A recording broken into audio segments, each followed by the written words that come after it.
Bienvenue dans Voix de comptable, le podcast qui t'aide à trouver ta voie. Nos invités ont un point commun, ils sont tous passés par des études de compta.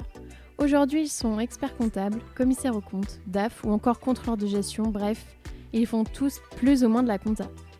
Eh bien en réalité, pas tout à fait. Certains ont même quitté les métiers du chiffre pour devenir prof ou monter une entreprise par exemple.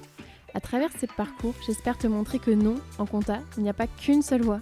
Ce podcast est rendu possible grâce au label Copilote. Le label Copilote, qu'est-ce que c'est ? C'est une alliance de cabinets indépendants qui les accompagne dans leur développement RH, marketing, digital, commercial, bref, tout ce dont un cabinet entreprise a besoin. Récemment, ils ont lancé le Lab Recrute, un site sur lequel tu peux retrouver des cabinets labellisés Happy at Work. Si tu veux aller y jeter un œil, le lien est disponible en description. Bonne écoute ! Bonjour Mathias. Salut Julie. Je suis super contente d'être avec toi aujourd'hui. On est dans la maison familiale pour t'interviewer. Donc si je t'explique un peu comment ça va se passer l'interview, on va d'abord revenir au tout début.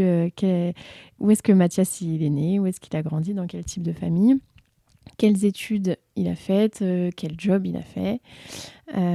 Pour en arriver à là où tu es aujourd'hui. Donc est-ce que tu peux commencer peut-être par te présenter rapidement, nous dire Mathias qui tu es, ce que tu fais ? Alors moi c'est Mathias, Mathias Rodi, j'ai 27 ans, je viens d'avoir le DEC il y a quelques semaines, donc là c'est l'euphorie, et je suis ravi de participer à ce podcast parce que j'adore ton travail et j'adore les podcasts, donc ça tombe bien. Super, merci, c'est gentil. Et alors est-ce que tu peux nous dire où est-ce que tu es né ? Alors je suis né à Périgueux, mais j'ai fait toute ma vie à Toulouse. Donc dans la ville rose, mes parents, ma mère est prof de vente dans un CFA et mon père est agent immobilier. Donc ils ont un bac plus 2 tous les deux, mais ils voulaient que leur fils aîné soit quand même, qu'ils aient des grandes ambitions pour moi. Ils voulaient que je travaille à la défense. Tu vois. Ah d'accord. Et j'ai aussi une petite sœur qui a 6 ans de moins que moi, que j'adore. Et voilà. Et pareil, elle doit travailler à la défense ou ? Alors, elle, pour la petite anecdote, elle travaille juste à côté à Puteaux, chez Canal+. Mais c'était vraiment le fils aîné qui devait travailler à la défense et pas la petite sœur. Et du coup, toi, t'étais quel type d'enfant quand t'étais petit ? Est-ce que t'étais sage ? Est-ce que t'étais turbulent ? Est-ce que au niveau des notes, comment ça se passait ? Alors, au primaire, j'ai souvenir que j'étais plutôt sage, tout roulait. J'avais bon, je sais plus s'il y avait des notes ou pas, mais ça se passait bien en primaire. J'ai souvenir que je faisais beaucoup de sport. Sans grand succès, j'étais pas très bon, et j'ai tout essayé, le tennis, le foot, l'athlétisme, la natation, jusqu'à faire du scoutisme, tu vois, pendant plusieurs années. Ça, j'ai trop kiffé. Et est-ce que j'étais bon au collège ? Ça, pas du tout, par contre. J'étais très très médiocre. J'avais sur mes bulletins de classe, à chaque fois que je ramenais tous les trimestres, il y avait peut mieux faire, il bavarde. Enfin bon, c'était un peu compliqué à la maison. Quand tu dis que t'étais pas très bon, c'était à peu près quelle moyenne ? Enfin, tu tournais à quelle moyenne à Alors, peu près ? j'ai pas revérifié, mais dans mes souvenirs, c'était vraiment du 10-11, mais très poussif. Je devais avoir des cours particuliers en maths parce que j'étais vraiment une bille. Voilà, donc beaucoup de difficultés dans les matières entre guillemets classiques, hein, littéraires et puis mathématiques. Et dans les langues aussi, donc en fait dans toutes les matières, quoi, sauf le sport. Et jusqu'à la dernière réunion parent-prof de troisième, où ma prof d'allemand, elle me dit elle dit à mon père, voilà, Mathias, il va falloir qu'il s'oriente en seconde professionnelle parce que il a pas les compétences pour être en seconde générale, quoi. Donc là, retour à la maison très compliqué, du fait de ce qu'on s'est dit avant avec mon père qui me pousse au quotidien à chaque fois à aller plus haut. Donc c'est très très compliqué. Et là, il me dit, tu vas aller dans le privé, mon fiston, parce que là, ça va pas. Et en fait, j'ai un entretien dans un lycée toulousain, Sainte-Marie-des-Champs. Et donc on arrive avec les bulletins, mes parents. Bon, et là, le responsable pédagogique, il dit, mais bon, ok, les bulletins sont vraiment pas brillants, mais écoute, je crois en toi, Mathias, donc tu vas pouvoir intégrer le lycée l'année prochaine, en seconde générale et technologique. Donc là, Du coup, trop content. Ouais, t'étais content à ce moment-là parce que toi aussi, c'était peut-être... Enfin, t'étais déçu qu'on te dise tu peux pas aller en voie générale ou...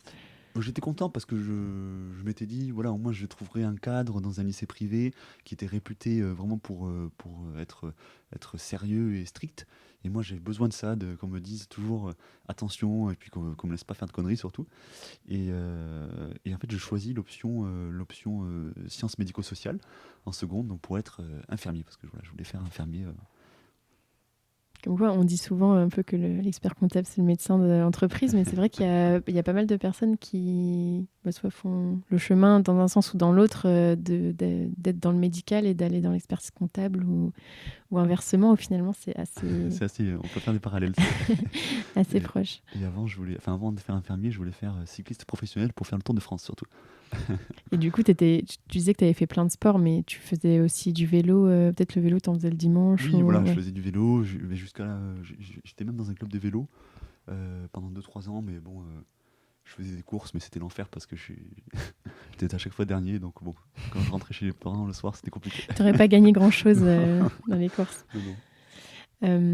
Et donc là, alors c'est quoi? C'était une seconde médico-sociale ou une Alors, première? donc si je suis rentré en seconde, je crois que ça s'appelait seconde générale et technologique. Donc c'est-à-dire qu'on pouvait après ça rentrer sur un bac général, mais aussi sur tous les Mm. bacs technologiques qu'on voulait. Euh, et là, en fait, c'est un peu un déclic. Je fais de l'histoire géo, enfin, je kiffe ça. Et en fait, j'arrive dans le premier de la classe, ce qui m'est jamais arrivé avant. Et puis, du coup, c'est trop cool. Donc là, je fais un petit clin d'œil à la prof d'allemand. Je me dis, bon, finalement, après 6 mois, ça se passe bien. Et pour la petite parenthèse, on était 4 garçons sur 30, du coup, seulement, en médico-social. Une super ambiance, donc je m'éclate au premier semestre. Et second semestre, on me dit, bah, qu'est-ce que tu veux faire? Et moi, en fait, là, j'ai un changement d'état d'esprit. Je me dis, en fait, j'ai pas envie d'aller travailler avec une blouse. Moi, j'ai envie de faire comme mon père. J'ai envie d'être en costume, avec une cravate, et puis de faire du commerce, quoi. Et du coup, je me dis, bon, bah, qu'est-ce que je fais? Enfin, qu'est-ce que je peux faire pour faire du commerce? Euh, Bah là, je me dis, bah, je vais faire un bac ES, comme ça, je pourrais aller en fac de droit ou faire avocat ou je sais pas trop quoi. Ouais, un peu généraliste, ou après tu peux choisir Voilà, tout et ce puis que là, tu je peux me dis, faire. je vais faire une école de commerce, parce que l'école de commerce, bah, il y a le mot commerce, donc du coup, ça a l'air cool, quoi.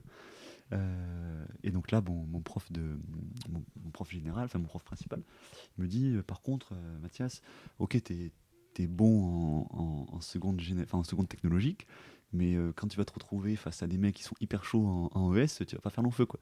Donc il me dit, il vaut mieux que tu sois une locomotive en STG plutôt qu'une queue de wagon en ES. Et tu Alors, aurais peut-être mal vécu aussi le fait de, justement, vu qu'avant, on va dire que c'était plutôt un élève moyen, là, le fait que tu sois très bon, le fait de retomber, entre guillemets, dans les moyens, peut-être que tu l'aurais mal ah ouais, vécu. c'est sûr. Et puis en plus, en ES, je me renseigne un peu, il y a beaucoup d'économie. Bon, ça j'adore. Mais il y a beaucoup de mathématiques. Enfin, il faut de l'anglais. Enfin, il faut être assez chaud. Alors qu'en STG, bah, je m'aperçois, il y a de l'économie aussi. Donc ça tombe bien. Mais il y a surtout de la compta, du droit. Donc, c'est des choses très concrètes. Mm. Et je me dis, allez, je tente. Et je choisis du coup la première STG, option comptabilité. Mm. Parce que mon père me dit, bah, de toute façon, t'as quoi le choix? T'as quoi? T'as compta, RH ou marketing? Il me dit le marketing, tu l'apprendras plus tard, de toute façon c'est pas très important, mais la compta, ça c'est primordial. Donc je pars en première STG, ça se passe super bien. Là je suis pareil, j'arrive premier de la classe, donc là je suis tout étonné. Et je kiffe, on fait 8 heures de compta par semaine. Ouais, tu kiffais la compta. Ouais, ouais, on fait débit crédit, tu vois, vraiment la base de la base, mais on est 8 dans la classe parce qu'en fait personne ne fait la compta dans mon lycée. Ouais, la spécialité, vous étiez 8 Voilà, spécialités on compta. était genre une trentaine en STG, mais il y en avait voilà, 20 en market, et puis le reste un peu en RH et un peu en compta, quoi. Et Donc donc, déjà à l'époque, ça n'attirait pas beaucoup. non, non, non, non, et donc là, ça se passe bien, mais là, du coup, on découvre un peu la voie royale de l'expertise comptable. Donc en première STG, t'as quoi? T'as 16 ans, on te dit, bah voilà, il y a le bac, et puis ensuite, il y a DCG, DSCG, DEC, et là, je me dis, waouh, le DEC, mais wow, c'est hyper loin, quoi. Et donc à ce moment-là, est-ce que tu te dis je veux être expert comptable ou enfin t'étais dans quelle optique parce que tu avais des bonnes notes donc tu peux te dire bah, je vais le tenter, je vais aller jusqu'au deck. Enfin t'étais dans quel état d'esprit Là, je me dis rien du tout. Je me dis, faut que j'ai le bac. C'est important. Parce que comme ça, mon père ne va pas me saouler. Faut que j'ai des bonnes notes surtout.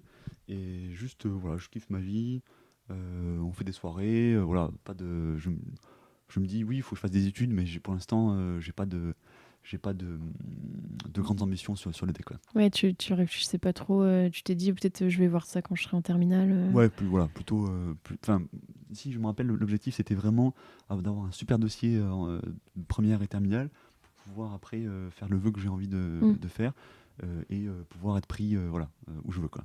Et tu disais que tu étais plus du coup dans le premier de la classe et que tu avais des très bonnes notes. Et quelle était peut-être la réaction de ton père, parce on a beaucoup parlé de ton papa. Est-ce qu'il était content de Ah, toi alors, il était content, je pense pas, parce qu'à chaque fois que je ramenais 14 de moyenne ou 15 de moyenne, il me disait non mais Mathias, pourquoi t'as pas eu 16 ou 18? Et du coup, il fallait toujours plus. Et moi, je disais, bah écoute, pourquoi? Bah, j'ai fait comme j'ai pu. C'est quand même. Donc, ouais, c'était un peu dur le fait qu'il soit jamais content et jamais fier de moi. Donc, voilà. Donc, je faisais ce que je pouvais, mais il y avait toujours ces trucs quand je rentrais à la maison, Mm. un peu difficile. Ouais, en même temps, tu étais content que toi, mais toujours, en fait, du moment que tu n'avais pas 20, Ouais, exactement. c'était. Ça allait jamais. Et puis finalement, tu vois, j'ai le bac mention bien. Ah, pas mention très bien. Alors, Non, est-ce, non. est-ce que tu t'es fait un peu. Pourquoi t'as pas eu mention très Voilà, bien? bah, Ouais. la petite question est venue, mais après, voilà, ils étaient contents, moi j'étais content. Et je choisis en fait de faire DCG au lycée Ozen à Toulouse. Alors qu'en fait, quand tu es en locomotive, entre guillemets, en STG, tu as deux choix. Soit la prépa école de commerce, donc prépa HEC qu'on appelle, ou alors la prépa expertise comptable, donc pour faire le DCG. En fait, la prépa HEC, ben, mes parents ils sont trop chauds parce que du coup ils se disent ah ben lui il va faire HEC, il À va la pouvoir défense. ouais, il va pouvoir aller à la défense et tout. Mais moi je me dis ouais il y a de l'allemand, il y a des mathématiques, il y a de l'anglais, il faut bosser le samedi matin. Moi enfin, j'ai un peu la flemme quoi. Puis en plus je sais que je suis mauvais en mathématiques donc voilà, un peu compliqué. Donc je me dis bah vas-y je vais faire un peu le même choix qu'en STG. Je vais aller dans un diplôme qui est concret mais quand même réputé et exigeant. Mais voilà, on a des matières, économie, droit, management, contrôle de gestion, qui sont pratiques et professionnelles. Surtout que tu savais que tu étais déjà assez bon dans ces matières-là, donc tu E- prenais moins de risques que de retourner dans des matières générales. Exactement, exactement. Surtout que le programme d'introduction à la compta, on fait en un an ce qu'on a fait en 2 ans en STG. Donc du coup, je savais que ça roulait, je, je kiffais, donc voilà, je me suis dit, autant pas prendre de risques. Donc là, je le mets en premier vœu donc dans ce lycée. Et c'était vraiment DCG. Tu t'es pas. Enfin, vu que tu étais peut-être dans les meilleurs de la classe, on t'a pas dit que tu pouvais faire un BTS ou. Non, non, oui, le BTS, j'avais mis aussi en option, mais je me suis dit, je vais tenter le DCG en 3 ans, comme ça, parce Mm. que nous, à l'époque, on faisait 2 ans de BTS, et ensuite, on rentrait en deuxième année de DCG, Oui, donc on faisait le DCG en 4 ans. ouais, c'est ça. Je sais pas si c'est toujours le cas. Si, si, c'est. Enfin, après, je crois qu'il y a des écoles qui proposent de passer en un an après le BTS, mais et globalement, tu savais que c'était un diplôme qui était réputé difficile ou parce que moi, pour la petite anecdote, moi, je voulais être expert comptable et je me suis dit, bon, c'est le chemin le plus direct, DCG, DCG, DEC. Et en fait, je suis arrivée, je savais même. Enfin, je m'étais même pas posé la question du BTS, je savais pas que c'était un diplôme qui était censé être difficile, tu vois, je m'étais pas trop renseignée. Mais toi, du coup, tu. Alors, comment ça s'est passé? En première, je rencontre, je crois, 2 experts comptables. Voilà, je vais les voir, on discute un petit peu. Et eux, ils avaient fait le DCG à Ozen, donc ils m'en disent du bien, mais ils me disent, ouais, c'est compliqué, enfin, c'est difficile, c'est exigeant. Mais voilà, ça me fait pas peur. Je me dis, allez, justement, j'ai besoin d'un cadre. Toujours pareil, hein, pour être strict et puis pour pas faire le con. Et je me dis, je vais jamais aller à la fac parce que si je vais à la fac, je vais glander et puis ça sera terrible, quoi. Donc, voilà, on a 35 heures de cours par semaine, des devoirs surveillés tous les vendredis matins pour éviter qu'on sorte le jeudi soir. C'est Euh, dans un lycée en plus. ouais, c'est dans un lycée, c'est cool. Et donc là, je rentre dans ce DCG. Et là, c'est super, quoi, parce que on est 30-35, super ambiance. Voilà, on s'éclate, on a des ES, des S, des STG. Donc en fait, chacun a ses points forts. Et puis vraiment, j'ai rencontré là des copains que j'ai toujours 10 ans après. Donc trop, trop cool, quoi. Et que peut-être ceux qui venaient de bacs généraux, ils avaient un peu plus de mal au début, peut-être en compta, donc toi tu pouvais peut-être un peu Alors, les aider. Ou... ils ont du mal la première semaine. Et après, ils sont plus forts que les STG. Ouais, c'est ça, c'est ce que j'avais entendu. Comme moi, Quand j'avais fait ma rentrée, on m'avait dit vous inquiétez pas, les bacs STMG, ils vont mieux comprendre au début, mais après, vous allez vite rattraper et voire même Oui, les oui, dépasser après. ils sont très très costauds et respect pour eux. Je me dis, waouh, débarquer en DCG et avoir le niveau qu'ils ont, c'est chaud. Donc là, moi, je me dis, ouais, nous, on a fait 2 ans, on a fait 2 ans, on a pré-mâché ça. Eh ben, je peux te dire que les mecs, ils sont chauds, quoi. Et du coup, là, pareil, t'étais dans les premiers de la classe ou... Là, ça se passe plutôt bien. Moi, je suis dans les premiers, c'est assez sérieux, tu vois. Donc voilà, ça se passe bien. Je suis content. Ça roule, quoi.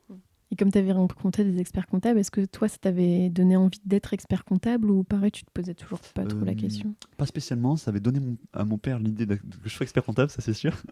Après, moi, honnêtement, je me rappelle plus trop. Je sais que pas spécialement, mais voilà, comme en première STG, on découvre la voie royale. C'est vrai qu'on se dit, putain, on est dans le truc. Bah, du coup, bon, mais on se pose pas trop de questions, quoi. Mm. Et donc, alors, tu dois avoir ton premier stage, je pense, vu que tu étais en DCG. Oui, en DCG première année, du coup, on doit faire un stage de, je crois, 4 semaines.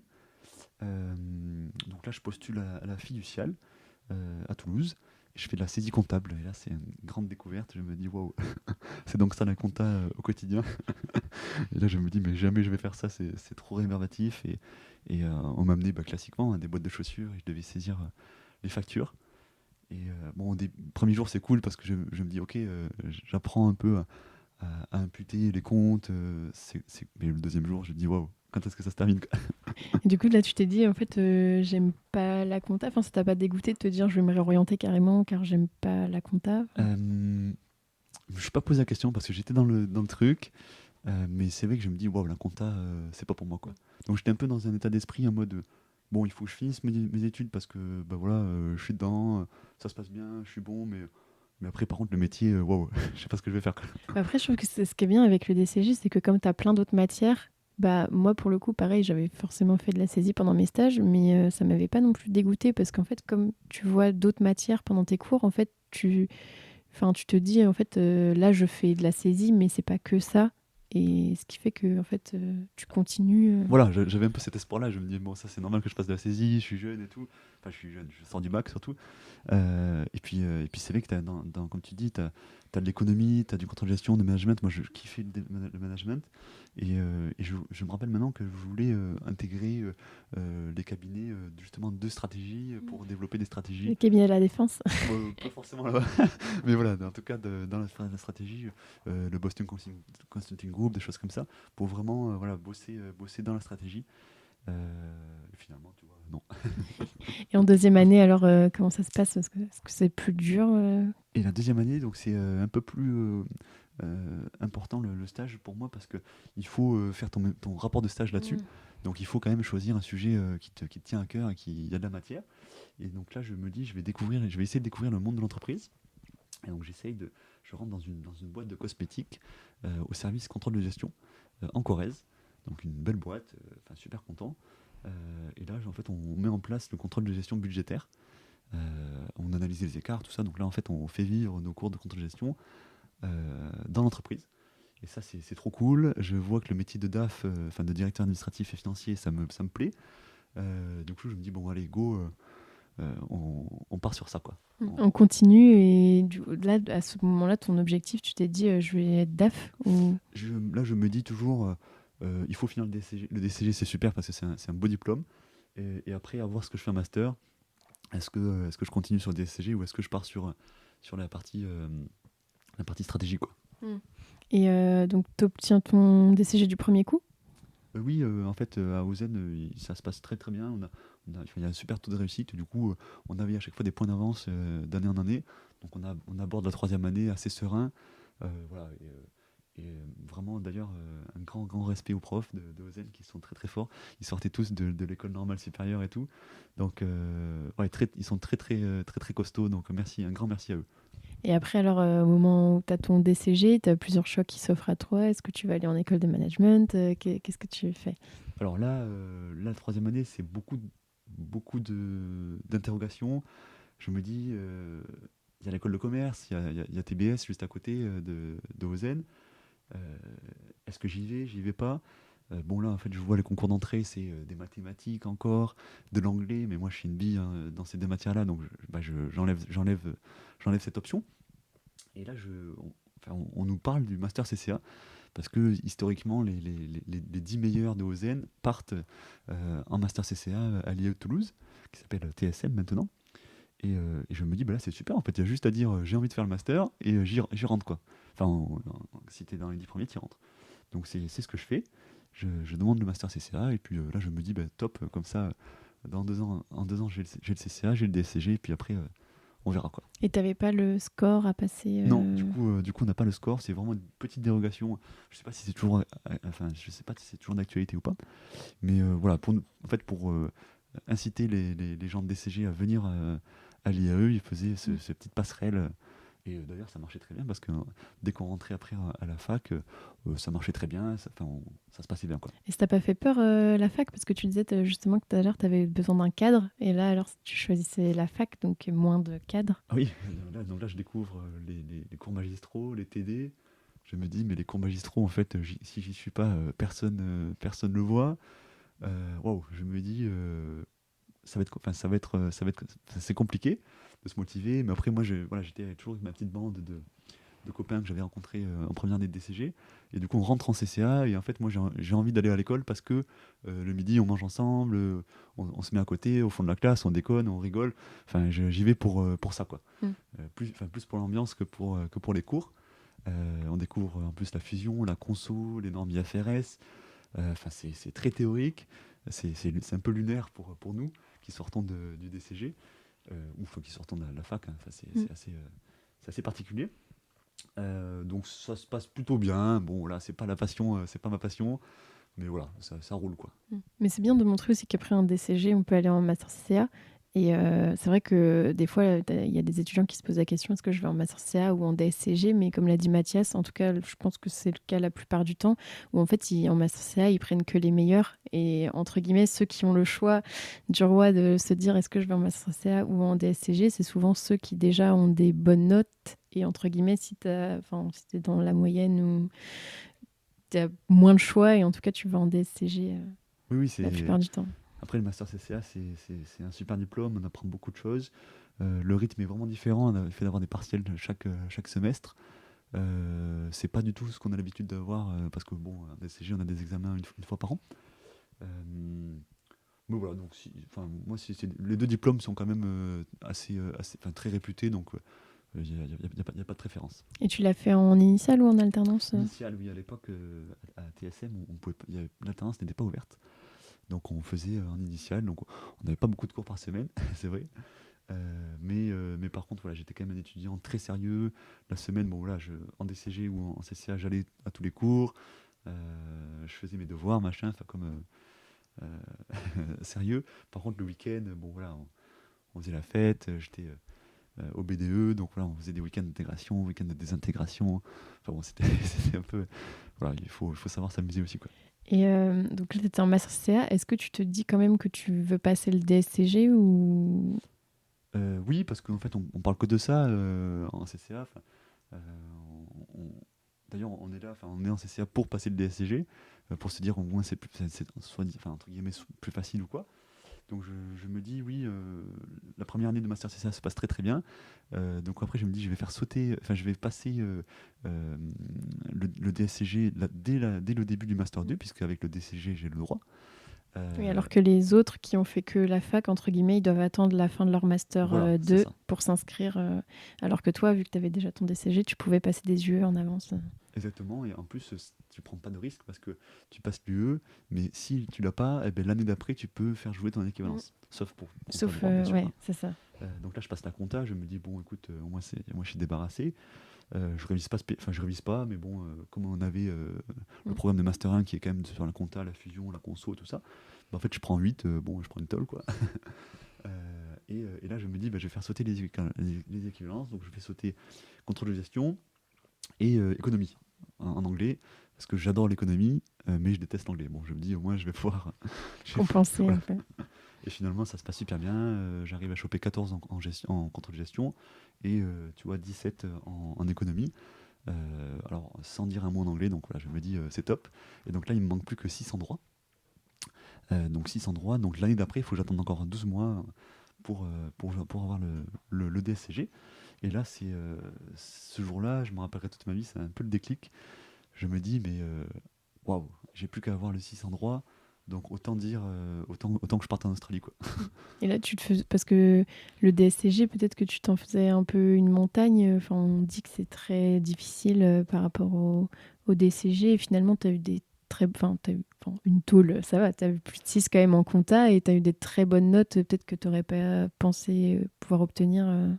Oui, c'est vrai que le DSCG, enfin, tu vois, moi, quand je me replace un petit peu en première STG, je me dis, waouh, DCG, DSCG, mais ça va être l'enfer. Et au final, t'apprends petit à petit, et du coup, bah, ça se fait. Enfin, la filière est vraiment bien faite parce qu'on ne brûle pas les étapes. Et c'est vrai que j'en faisais vraiment une montagne, et pour moi, c'était vraiment l'achèvement de mes études théoriques, entre guillemets, hein, les 5 ans d'études. Ça me faisait un master, et du coup, je me sentais un peu légitime, entre guillemets, en disant, bon, mais ok, j'ai fini le DSCG, donc comme ça, je montre à mes parents, et surtout à mon père, que j'ai fini mes études, j'ai un master en compta, et c'est cool, mais après, je fais ce que je veux, quoi. J'ai Et fait ma part du job. voilà, c'est ça. Bon, j'ai fait des bonnes études, mais c'est pas forcément Mm. ce que je kiffe. Et moi, ce que j'ai envie maintenant, c'est partir en Australie, quoi. Mm. Donc voilà, j'annonce à mes parents comme ça, le jour du DSCG, je me dis comme ça, la pilule sera plus Donc là, c'était sympa. en première année alors. Là, c'était en Master 2, hein, début de Master 2. Début de Master 2, Du coup, ouais, parce que oui, quand tu as les résultats du voilà, DSCG. même en décembre du coup de Ouais. Master 2. Donc là, il me reste encore le stage de fin d'études, le mois de juin à passer avec les dernières partielles, l'été, Le droit. le novembre, voilà, le droit, et voilà. Mm. Donc là, j'anticipe, donc un an avant, je me dis avec mes parents, la pilule, ça va bien passer, en disant, j'ai des bonnes notes, mais par contre, je pars en Australie. Donc voilà. Donc là, ils sont contents, bon, pas plus quoi. Et au niveau du stage, alors, tu as fait un stage où pour ton master CCA? Alors là, du coup, je me dis, bon, là, il y a deux choix. Soit je vois tous mes copains, ils partent dans des Big Four ou dans des gros cabinets parce qu'ils espèrent en fait déboucher sur un CDI juste après. Souvent, en master CCA, je trouve qu'ils vont plus dans les big qu'en DCG, Ouais, qu'en DSCG. vraiment, j'ai beaucoup de copains qui partaient ouais, chez Price, enfin, chez tous les bigs. Beaucoup à Paris aussi. Ils travaillaient à la Défense, donc ils étaient contents. Et là, c'était un peu tendu à la maison du coup parce que moi, je dis à mon père, ben voilà, j'ai tel copain, il est parti là-bas. Enfin, j'ai Pierre qui est parti là-bas. Et moi, en fait, j'ai juste envie de partir en Australie, donc là, bon, ça fait, ils font un peu la gueule. Mais donc là, je me dis, bon, pour répondre à ta question, je me dis, il faut que je trouve un cabinet qui va, enfin, ou laquelle je pourrais leur dire non si jamais ils me proposent un truc, quoi. Parce que moi, je me voyais pas dire non à un price, quoi. Donc, je trouve un cabinet juste à côté de chez moi, un petit cabinet, voilà, ça se passe très bien. Et donc, donc là, au début, je devais faire l'expertise. Et finalement, le premier jour du stage, l'expert comptable vient me voir et me dit écoute, Mathias, on a des besoins. Enfin, on était deux stagiaires. Et en gros, il y en avait un qui devait partir en audit. Et moi, du coup, je faisais master CCA, j'avais fait de l'audit quand même en théorie. Mon copain Gabriel, lui, était en DSCG. Et du coup, j'ai dit bah vas-y, moi, je suis volontaire pour faire de l'audit. Et donc là, je pars en audit, donc dans ce petit cabinet, voilà, et avec des missions diversifiées. On fait le Zénith de Toulouse, on fait des concessions automobiles, des concessions de moto. Voilà, donc là, je découvre un peu le métier. J'adore me déplacer chez les clients, voilà, voir un peu le monde de l'entreprise. Enfin, voilà, donc ça, je kiffe le stage. Je fais 4 mois, ça se passe bien, mais bon, après, voilà, il faut revenir faire les partiels. Et puis du coup, voilà, je suis pas embauché là-bas. Oui, tu préférais l'audit aux boîtes de chaussures. Ouais, ouais. Non. Et ouais, t'avais jamais fait d'audit et tu t'es dit pourquoi pas tester. Enfin, ça te faisait envie déjà avant ou non, tu Du t'es tout, dit c'était vraiment. Alors, donc on avait des cours d'audit donc en master enfin en master 1 et master 2. Je me dis, waouh, c'est un peu un truc ça a l'air assez technique, assez lunaire. Mais finalement, ce qu'on apprend à l'école et la réalité, bah, il y a un pas. Et finalement, je sais pas pourquoi j'ai dit oui. J'étais volontaire et puis finalement, aucun regret. Et à part, enfin, tu nous as parlé des secteurs d'activité, mais les missions en audit, quand tu commences, quand tu fais un stage, tu fais quoi? Circularisation des tirs, ce genre de choses Alors, ce que tu fais en stage, tu es l'équivalent d'un junior en fait quand tu attaques ton CDI. Donc tu fais les cycles entre guillemets simples, donc immobilisation, client, fournisseur, Ouais, et, banque aussi. banque, voilà. Et en fait tu audites ces parties-là et tu récupères les justificatifs. Tu aides en fait le responsable des missions à mener l'audit sur des choses plutôt simples. Et là, ça te plaît l'audit ou... Ouais, ça me plaît l'audit parce que vraiment j'apprécie le côté visite des clients.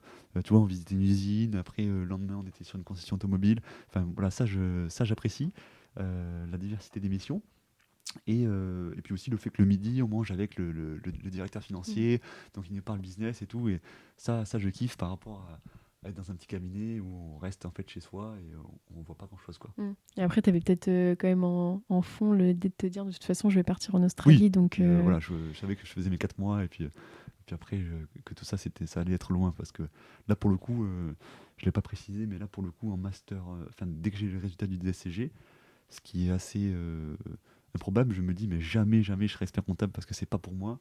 J'ai fait ma part du boulot, j'ai fini mes études, mais là c'est mort quoi. Jamais plus j'y reviendrai dans ce métier.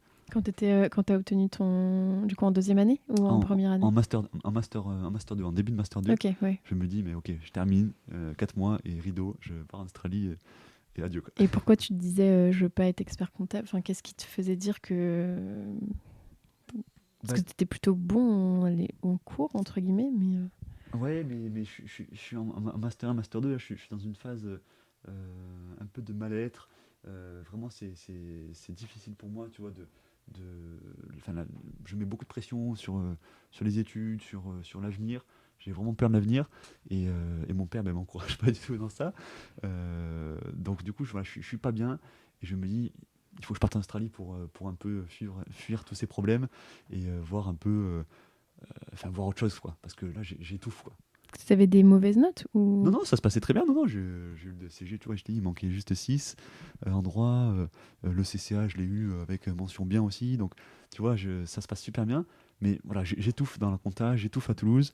Je me dis, il faut que je vois autre chose, quoi. Et donc alors, tu obtiens ton master CCA, et après, il te reste le droit à passer. Ça va, t'arrives à la préparer, tu... Exactement, donc on a le CCA donc en juin, tout se passe bien. Ensuite, on part avec des copains l'été, tout ça. Et puis en fait, au mois de septembre, je me dis, bon, bah, allez, je travaille le droit. Donc je lis 2, 3 fois le livre. Allez, au bout de 3 fois, je me dis, bon, ça va, je le connais. Et puis j'arrive avec l'épreuve, donc assez serein. Puis je sais que 6 bon, pour avoir passé le DCG, je sais que le 6 il est totalement acceptable et totalement faisable. Du coup, je mets pas la pression, je fais le mieux que je peux, et puis je crois que je chope 13 ou 14, tu vois. Ah Donc, oui, quand même. je m'y attendais pas du tout, mais tu vois, Alors que tu avais révisé que un ou 2 mois avant, Oui, quoi. oui, mais bon, voilà. Après, il faut aussi remettre dans le contexte, hein. J'ai que ça à faire hein, en septembre, hein, donc je travaille pas. Ah oui, oui. Donc voilà, j'ai le temps pour moi, quoi. Donc je bosse voilà, la journée, tranquille. Enfin, je mets pas la pression, mais ça se passe bien. Moi, j'ai juste envie de passer cette épreuve et de prendre mon vol, quoi. Et parce que tu pars directement après le passage de Ouais, l'examen. ouais, ouais. Je rends Oui. ma copie, je vais voir ma famille en Corrèze, je fais un bisou à ma mamie et puis je m'en vais, quoi. Donc tu pars, c'est quoi, en octobre, novembre? Début novembre, moi, Oui. je pars le 13 novembre, je crois. Alors je passe le DSCG le 30 octobre, je crois, et puis le 10 Mhm. jours après, je décolle pour Sydney. Donc je fais un tour de Sydney, mes parents m'accompagnent à l'aéroport. Là, c'est la première fois de ma vie que je vois mon père pleurer, et je me dis waouh, ok, c'est chaud quoi. Et là, en fait, j'ai pour projet de partir un an. Parce que Ok. en Australie, tu as le programme vacances-travail, le PVT. Donc c'est quoi, c'est pour avoir un visa Voilà, tu as ou... un Oui. visa en fait pendant 12 mois, tu peux être en Australie. Enfin, tu peux être sur le territoire et soit tu travailles, enfin, tu as le droit de travailler dans tous les secteurs que tu veux, ou alors tu as le droit de faire des vacances. Et De faire un généralement, peu des deux. voilà, généralement les gens font un peu les deux à la dose qu'ils préfèrent. Et ouais, moi je m'étais dit, bon, ben, je vais travailler. Et généralement, ce qu'on fait, c'est on travaille pour financer après notre voyage. Mm. Ok, et donc là, quand tu dis tu vas en Australie, tu vas un peu dans une famille d'accueil ou tu vas, je sais pas, dans une auberge de jeunesse, tu prends un hôtel, enfin comment Alors ça... là, c'est très simple, j'ai une visibilité à 3 jours. Euh, enfin, ce que je kiffe, parce que tu vois, depuis la première STG, tu te dis, waouh, t'as une visibilité où t'as un parcours qui est tracé pour toi, en fait, et toi, tu suis juste les rails.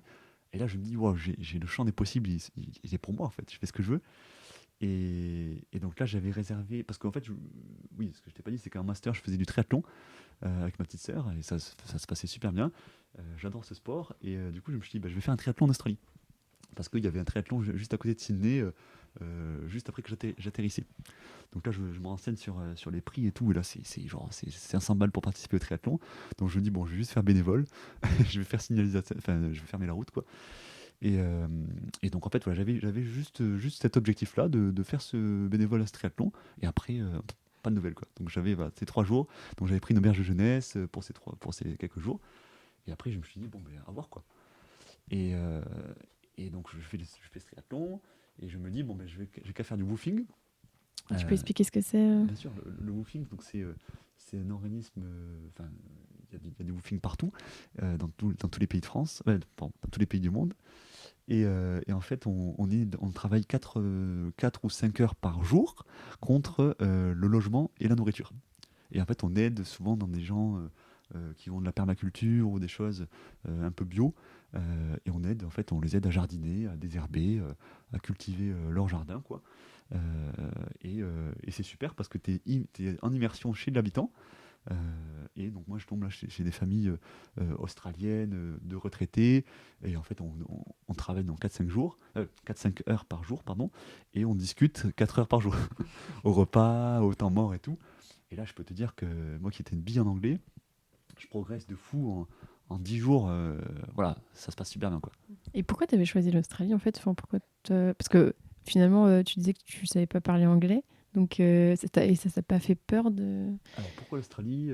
Parce que il fallait que je parte le plus loin possible de Toulouse, que partir en Angleterre c'était nul entre guillemets, et j'avais besoin de dépaysement quoi. Et je sais pas, l'Australie, je connaissais quelqu'un, un ami lointain était parti en Australie, il avait kiffé, donc Hmm.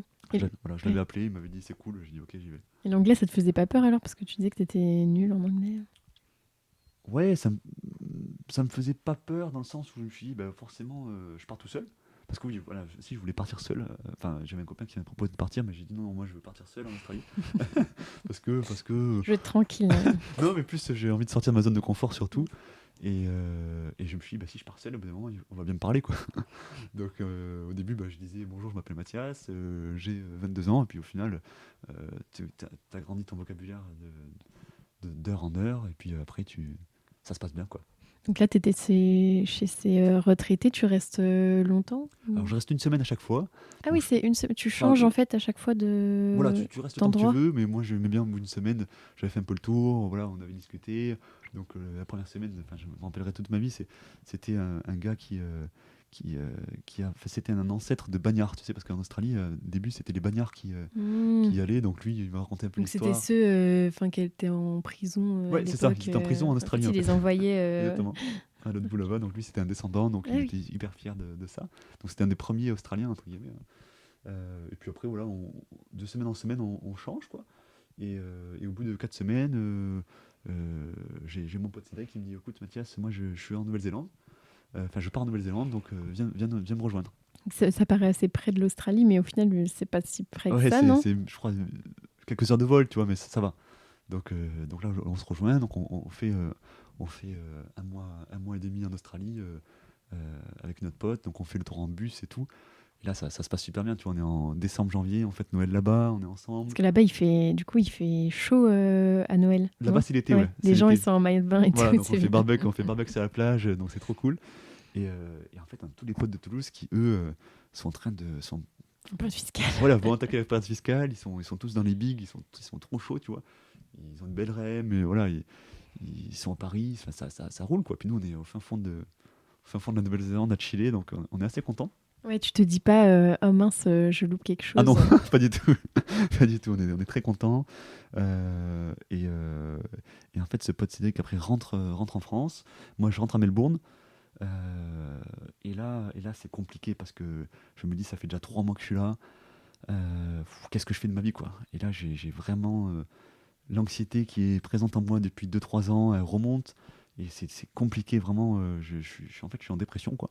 Je m'en rends pas compte de suite, mais je fais une dépression. Et là, c'est très très compliqué. Je me dis, c'est peut-être pas fait pour moi le woofing parce qu'au final, tu bosses 4 heures mais après tu cogites aussi beaucoup. Ouais. Du coup, Donc, tu as plus de temps pour réfléchir, alors que des fois, quand tu es pris dans ton taf ou dans tes études, bah, ça te permet aussi d'oublier, on va dire, enfin de pas trop penser à... exactement, donc là c'est un peu dur. Donc je me dis, bon, je vais partir en Tasmanie, donc au sud de Melbourne, et là j'ai une super opportunité dans une ferme de cochons. On élève en fait 500 cochons, et il faut les nourrir tous les matins, faire l'enclos. Bon, là c'est top, et là en fait il y a 10 personnes qui font ça en même temps que moi, quoi. Donc c'est des jeunes, enfin c'est top Mm. quoi. Ouais, comme ça, tu vas être moins isolé. Voilà, de toutes les nationalités, et c'est trop cool quoi. Et je pars là-bas, du coup, je me dis tout ira bien, enfin je serai guéri, l'anxiété, je l'enlève et tout. Et au final, t'arrives là-bas, c'est trop cool, enfin, je kiffe. Mais bon, en fait, c'est toujours compliqué, quoi. Enfin, à force de vouloir fuir tes problèmes, tu les as toujours, quoi. Ouais, ils partent avec toi et ils te lâchent pas dans ton pays. Peut-être c'était pour ça, enfin inconsciemment, que tu avais un peu fui la France. Et tu vois, le Oui, fait de dire je veux partir le plus loin possible, et sauf qu'en fait tes problèmes ils exactement. Je restent m'étais avec dit, toi. bon, l'anxiété, je vais la laisser à Toulouse, je vais partir en Australie, tout ira bien. Et en fait, pas du tout, quoi. Mm. Euh, donc, dans cette ferme-là, putain, je crois que j'y reste un mois, je crois. Et là, mon pote Cédric, donc avec qui j'ai fait la Nouvelle-Zélande, il m'appelle un jour, il me dit, écoute Mathias, j'ai été pris chez Mazar à Toulouse, c'est super, j'ai une belle REM et tout. Et là, je lui fais, ouais, c'est cool, mais moi je suis en Tasmanie, je dors dans un bus, enfin sur un matelas. Je, bah voilà, c'est cool pour toi, mais moi c'est pas la vie que j'ai envie d'avoir, quoi.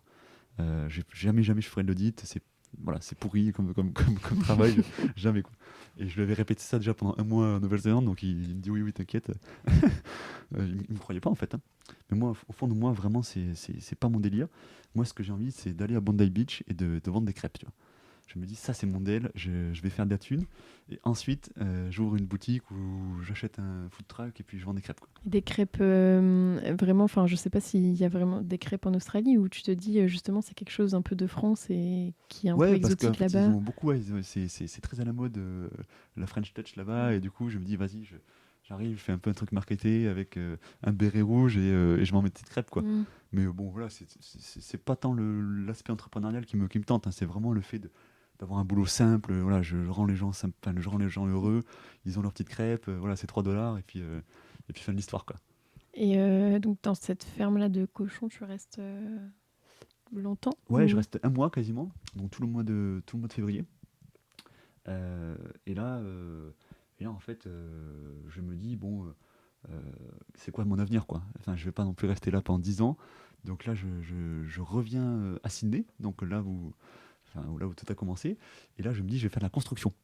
Parce que c'est un boulot qui paye bien, on travaille 8 heures par jour, à l'inverse de quand tu... Tu auras moins le temps de penser. Exactement, mais aussi à l'inverse de faire serveur. Parce que quand tu fais serveur, tu bosses 4 heures, mais voilà, t'es mal payé. Là, nous, on bosse de fou. On est sur les chantiers, on travaille de nos mains, et je me dis, ça paye, quoi. Donc allez, on fait ça, quoi. Donc là, j'arrive à Sydney, et je trouve un job assez rapidement dans la construction, parce que comme je parle anglais, voilà, ça se passe bien, quoi. Et donc là, j'enchaîne la construction, mais pareil, toujours l'anxiété présente, donc c'est difficile le soir de, de vivre normalement, quoi. Et jusqu'au moment où, en fait, j'appelle ma mère, je lui dis, bon, écoute, maman, je suis à 18 000 km de la maison, mais ça va pas du tout, quoi. Et là en fait, elle comprend pas. Elle me dit, mais Mathias, t'es en Australie, kiffes ta vie, quoi. T'as tout pour toi, t'as un master, enfin, t'es en bonne santé. Et non, je lui dis, non, justement, ça va pas, quoi. Donc elle m'a dit, bah, écoute, t'as qu'à aller voir un psy en Australie. Parce qu'en fait, on se pose pas du tout la question du retour en France, quoi. Mm. Parce qu'en gros, j'aurais pu être, une fois que ça va pas, je prends un vol et Oui, puis dire soit tu rentres ou voilà. tu viens voir un psy en France. C'est ça, parce qu'en 24 heures ou en 30 heures, tu peux être à la maison, quoi. Mais non, non, moi je me dis, bon, je vais voir un psy en Australie. Donc là, Ça te j'ai. fait pas peur un peu d'aller voir un psy parce que des fois on se dit non mais les psys c'est que pour les gens malades ou qui ont un problème. Et si, ça me fait trop peur. Et je me dis, déjà, il faut que faut que je paye de l'argent pour y aller. Ça va servir à quoi? On va juste discuter, ça va servir à rien. Mais en fait, je suis tellement à un niveau de mal-être que je me dis, c'est mon seul espoir, quoi. Je me dis, en gros, soit je saute du pont, voilà, ou soit je vais voir un psy. Donc je me dis, bon, allez. Une décision qui est moins radicale que l'autre. Voilà, donc on se dit, bon, allez, on va voir le psy. Et là, j'ai super de la chance, je tombe sur une psy française. Donc en fait qui me comprend, donc on discute, on fait une première séance, elle me parle beaucoup de mon père. Moi je dis non mais moi le problème c'est pas mon père, c'est moi. Enfin, et donc en fait bon, voilà, on fait des séances, elle me dit il faut se mettre à la méditation. Donc je découvre Headspace, j'en fais toujours d'ailleurs 5 Quoi, ans après. Headspace, c'est une Oui, c'est application? une Ouais. application de méditation. Donc il y a Petit Bambou qui existe en Mhm. France, mais voilà, Ouais. Headspace c'est le leader américain et australien du coup. Et tu vois, j'en fais toujours depuis 5 ans quoi. Donc Euh, la méditation, c'est quoi? C'est en fait, tu te poses un peu et tu penses à rien. voilà, alors en fait on apprend que penser à rien justement c'est impossible, parce qu'on peut pas dire je pense à rien.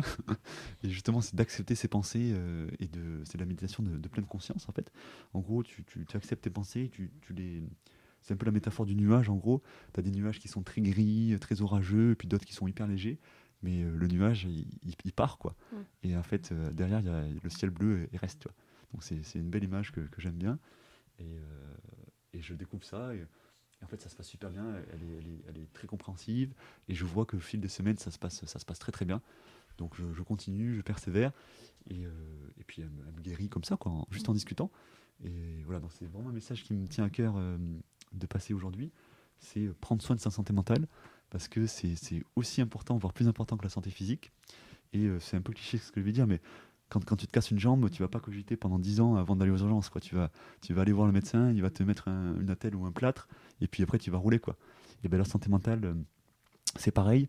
Dès que tu te sens pas très bien, il faut vite aller voir des spécialistes qui te soignent, et puis après, voilà, pour pas arriver aux extrémités de sauter du pont, quoi. Et toi, c'est ce que tu disais qu'au final, tout ce qui était mental, ça avait aussi un impact sur ton physique. Oui, oui, oui, je m'en suis aperçu. Ouais, c'était que ma tête dictait mes douleurs dans le dos.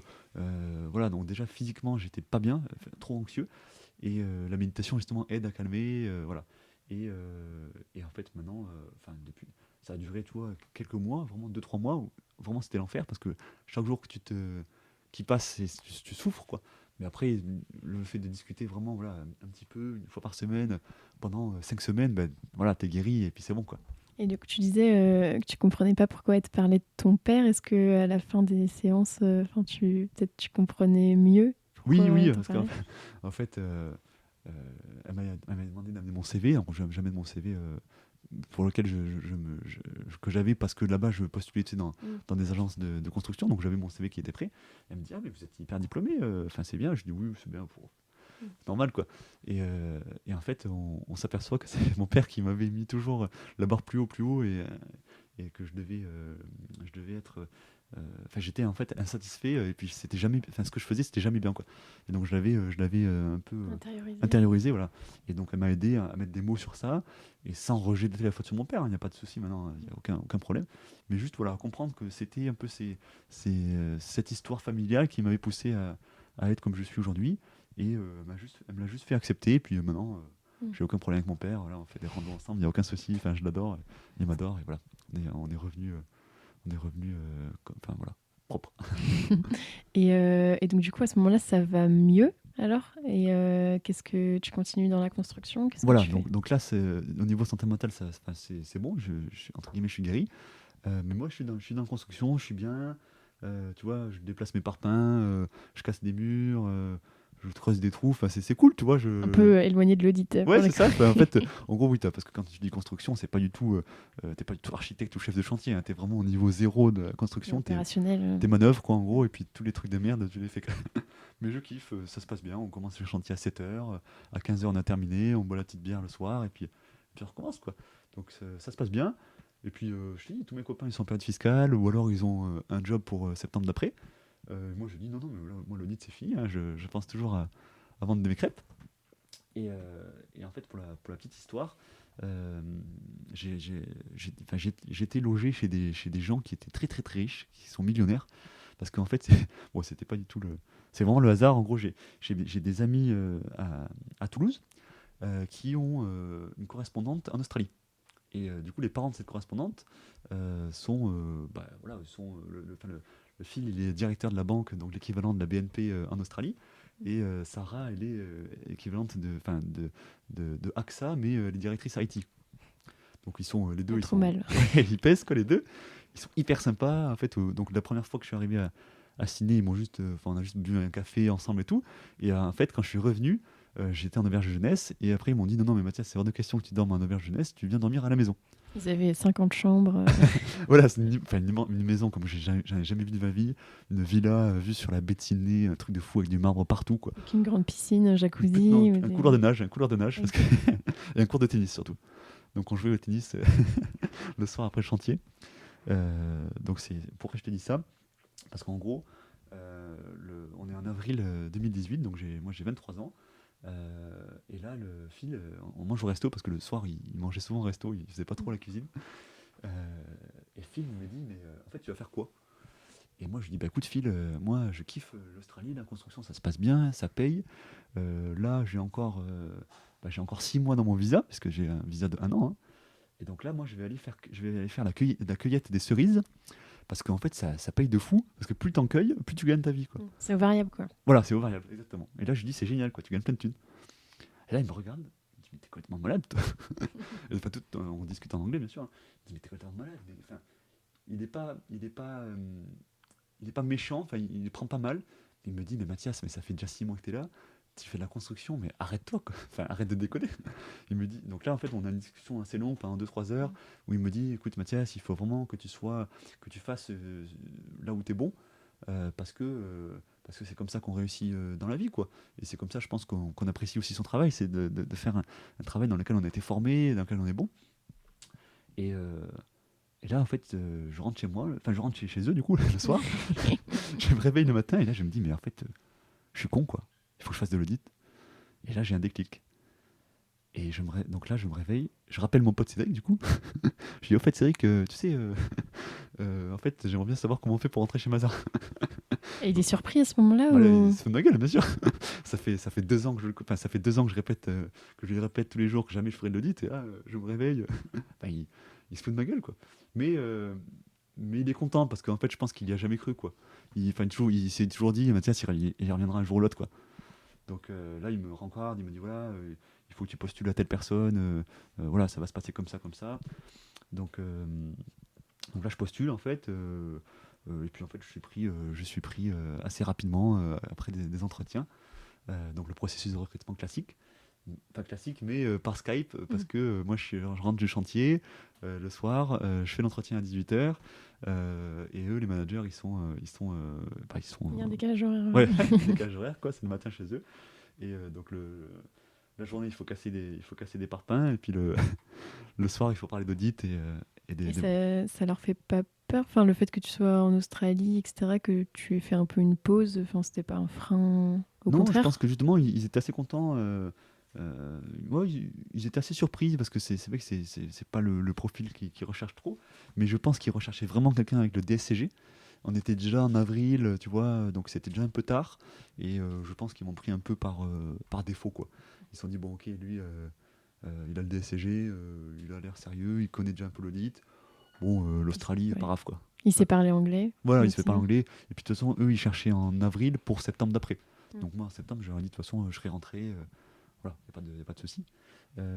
Et pour la petite anecdote, je postule en fait à Toulouse. D'abord, bien sûr, parce que je rentre, je me dis, je rentre dans ma ville natale. Et en fait, il y a plus de place. Et du coup, je postule dans tous les mazars de France. Et je Et suis tu pris. voulais vraiment aller chez Mazar ou... Alors oui, parce que j'avais des bons échos et on m'avait dit que c'était une belle boîte, ce que je confirme, hein. Et c'était aussi par praticité, parce que à l'époque, tous les bigs faisaient des entretiens en présentiel, donc il fallait revenir à Toulouse ou à Paris pour faire les entretiens. Et en fait, Mazar acceptait la visioconférence. Donc je me suis dit, bon, mais moi, ça m'évite, ça me permet de faire mes chantiers la journée, de faire mes petits entretiens le soir. Et voilà, je fais 3 4 entretiens avec les associés, les managers. Et au final, je suis pris à Annecy, du coup, parce qu'il y a de la place là-bas, j'ai une bonne opportunité, une bonne REM. Et du coup, je suis très content d'aller découvrir un petit peu les Alpes, que je connais pas du tout. Et je signe mon contrat comme ça devant l'Opéra de Signé. Et voilà, là je kiffe, quoi. Et à ce moment-là, tu te dis que tu veux passer le deck, être expert comptable ou pas du tout? Alors là déjà psychologiquement je me dis waouh, c'est truc de fou, quoi. Je me suis dit j'arrive quand même enfin quelqu'un arrive à me faire confiance d'Australie, alors que je le connais pas, je l'ai jamais rencontré. Donc là déjà psychologiquement je débloque un truc. Je me dis waouh, c'est trop cool. Et là je me dis ouais, je vais faire le deck. Parce que le déclic, je me dis ouais, il faut que je fasse les 3 ans de stage. Déjà je demande dans l'entretien si voilà, ils acceptent de me prendre en stage dès le début. Et voilà, je me dis, vas-y, il faut que je fonce, quoi. Oui, parce que c'est vrai que tu avais fait qu'un stage pour le moment, alors que des fois, enfin après ça dépend des cabinets, mais il y en a qui disent bah t'as pas fait d'alternance, t'as pas assez Mm, mm. d'expérience pour te lancer dans le stage et bah, pour toi en fait c'était pas Exactement, un je trouve frein. que c'est assez dommage parce qu'en fait, enfin, la première année de stagiaire est pas compliquée. Donc autant qu'on la fasse en année de débutant, enfin en junior 1, y a pas de souci. Donc là, je suis très reconnaissant envers eux de m'avoir inscrit dès le début, quoi. Mm. Et puis c'est ce qu'on disait un peu enfin, en off, c'est qu'au final le deck, bah, plus t'attends, plus c'est difficile de le passer parce que t'as aussi d'autres contraintes et puis au final enfin, ça reste un bout de papier, enfin, comme tu, tu me le disais du coup tout à l'heure. Exactement, au final, je me dis, tu sais, je suis un peu dans un état d'esprit où me dire, il faut que je fasse ces 3 ans de stage et que je bombarde le deck, parce que après je vais avoir 30 ans et je vais avoir la flemme. Donc autant le faire tant que j'ai pas d'enfant, dans des bonnes conditions, et tant qu'en fait tu es quand même dans tes études, entre guillemets, parce que tu perds pas trop le rythme, quoi. Donc voilà, c'était vraiment un choix. Après, c'était pas non plus un choix hyper engageant, parce que tu vois, c'était en avril 2018, je me dis oui, j'ai envie de passer le deck. Mais bon, voilà, je suis en Australie, je m'inscris au stage. Bon, au final, ça va pas changer grand chose, quoi. Au pire, même si je vais pas au bout, personne n'en tiendra rigueur, quoi. Mais voilà, dans ma tête, je me suis dit, je vais y aller, quoi. Oui, c'est ça, parce que enfin, je pense que le DCG, le DSCG, c'est plus carré à ce niveau-là, dans le sens où tu t'engages vraiment dans une école, etc. Alors qu'en fait, le stage, il y a plein de gens qui commencent le stage et qui sont suspendus en cours de route, bah, comme c'est mon cas, ou qui arrêtent le stage, ou qui valident les 3 ans mais qui ne passent pas les épreuves, ou qui passent seulement les écrits mais qui n'ont pas le temps pour le mémoire. Enfin, Oui, j'avais un formateur à Lyon qui nous avait dit, enfin c'était assez surprenant. Il nous dit bon là vous êtes en deuxième année, c'est très bien, bon, voilà, bravo pour le DSCG, mais par contre vous êtes 20 aujourd'hui, mais sachez qu'il n'y en aura que 10 qui sera diplômés, quoi, qui seront diplômés. vous étiez 20 en deuxième Voilà, année. c'est ça. Ouais. En gros, il dit statistiquement, il y en a 50% qui sont inscrits au stage, mais qui finissent jamais le truc. Mais après, il nous dit, mais bonne nouvelle, sur 100% des gens qui se présentent au deck, il y en a 70 qui l'ont. Mm. Ouais, c'est ça, alors que contrairement au DCG, Voilà, DSCG, où les taux de réussite sont beaucoup plus faibles, voilà. au niveau du deck, on va dire que c'est pas la partie la plus compliquée. Non, non, c'est pas, techniquement, c'est pas compliqué, mais par contre, il faut juste du temps, et le temps, ben, personne n'en a, et du coup, il faut accepter de sacrifier ses vacances, ses week-ends, ses soirées à faire ça. Donc voilà, c'est très très chiant, mais après, voilà, j'étais dans un état d'esprit de me dire, bon, je suis prêt au sacrifice. Parce que il y avait aussi cet aspect, voilà, de se dire, ben Mathias, j'ai fait première STG, le deck, je voyais ça, c'était le Graal, donc j'y vais, quoi. Je me pose pas trop de questions. Mais finalement, c'est accessible, donc Mm, mm. autant tenter. Ouais. Et donc là, alors tu reviens à faire de l'audit. Et comment tu faisais de l'audit de quel type Alors d'entreprise? là, juste pour remettre dans le calendrier, euh, donc là, je signe en avril mon CDI. Ensuite, je continue ma construction parce que voilà, je kiffe toujours. Là, je me dis, bon, allez, Mathias, il faut encore sortir de sa zone de confort. Je vais partir à Bali tout seul. Donc là, je pars 3 semaines tout seul. Donc là, je fais le tour de machin. Donc là, je kiffe trop. Et après, mon pote Cédric, donc, qui en avait fait la Nouvelle-Zélande, me rejoint à Lombok, et on fait voilà, le tour de l'Indonésie. Et en fait, on embauche tous les deux en septembre. Et pour la petite anecdote, on se retrouve donc au séminaire Mazar de Junior 1. Voilà, et en fait, on se dit, ouais, on a parcouru le monde tous les deux. Et là, on se rejoint, enfin, on se retrouve dans un événement professionnel. Et voilà, avec ce pote, on est toujours en contact. Euh, et du coup, ouais, pour répondre à ta question, sur Auditeur Junior, donc tu débarques, donc tu fais, comme je te disais tout à l'heure, l'audit des cycles simples. Donc tu es chargé donc, de récupérer les factures d'achat pour documenter en fait tes travaux. Et je trouve que c'est très challengeant parce que tu découvres Excel, tu découvres à chaque fois des ERP assez uniques. ERP, tu peux Enfin expliquer oui, ce que c'est? les logiciels en fait de gestion, quoi, les logiciels de comptable, hein. Ouais, Et, ceux qui sont peut-être en interne dans les entreprises, enfin nous, en général, quand tu es en cabinet, on utilise le logiciel du cabinet, mais il y a enfin, surtout quand c'est des très grosses boîtes, elles ont leur propre logiciel. ouais, donc c'est ça, donc tu as l'environnement SAP, dans l'environnement Sage, enfin, voilà, il faut à chaque fois, tu as les fichiers Excel qui sont différents de semaine en semaine. Et en gros, typiquement, tu pars une semaine chez un client. Donc au début j'étais parti sur une station de ski, on devait faire l'audit. Voilà. Ensuite, tu pars dans des startups, tu fais de l'industrie, ensuite tu changes d'industrie, ensuite tu fais de la banque, enfin, après tu recommences, quoi. Et c'est hyper challengeant, pardon, mais il y a beaucoup de diversité, donc les semaines passent, c'est assez chargé. Mais voilà, je suis dans un état d'esprit où j'apprends, je me dis, bah voilà, autant faire du mieux que je peux et ça se passe bien, quoi. Et t'avais quel type de clients? C'était des gros clients, des plus Euh, petits clients? alors à Annecy, c'était vraiment l'avantage. J'avais des clients assez gros, type Schneider Electric ou Suez, donc dans service et industrie, mais aussi des petites startups voilà, où il y avait juste un expert comptable et voilà, où on auditait ça assez rapidement. Et après, j'avais aussi le Crédit Agricole, donc là, bah, assez, assez gros, enfin le Crédit Agricole des Savoies, la caisse régionale. Donc voilà, un peu de tout, mais le kiff, et c'est ça l'avantage quand même dans les Big Four et chez Mazar, c'est de se confronter vraiment à des grosses boîtes.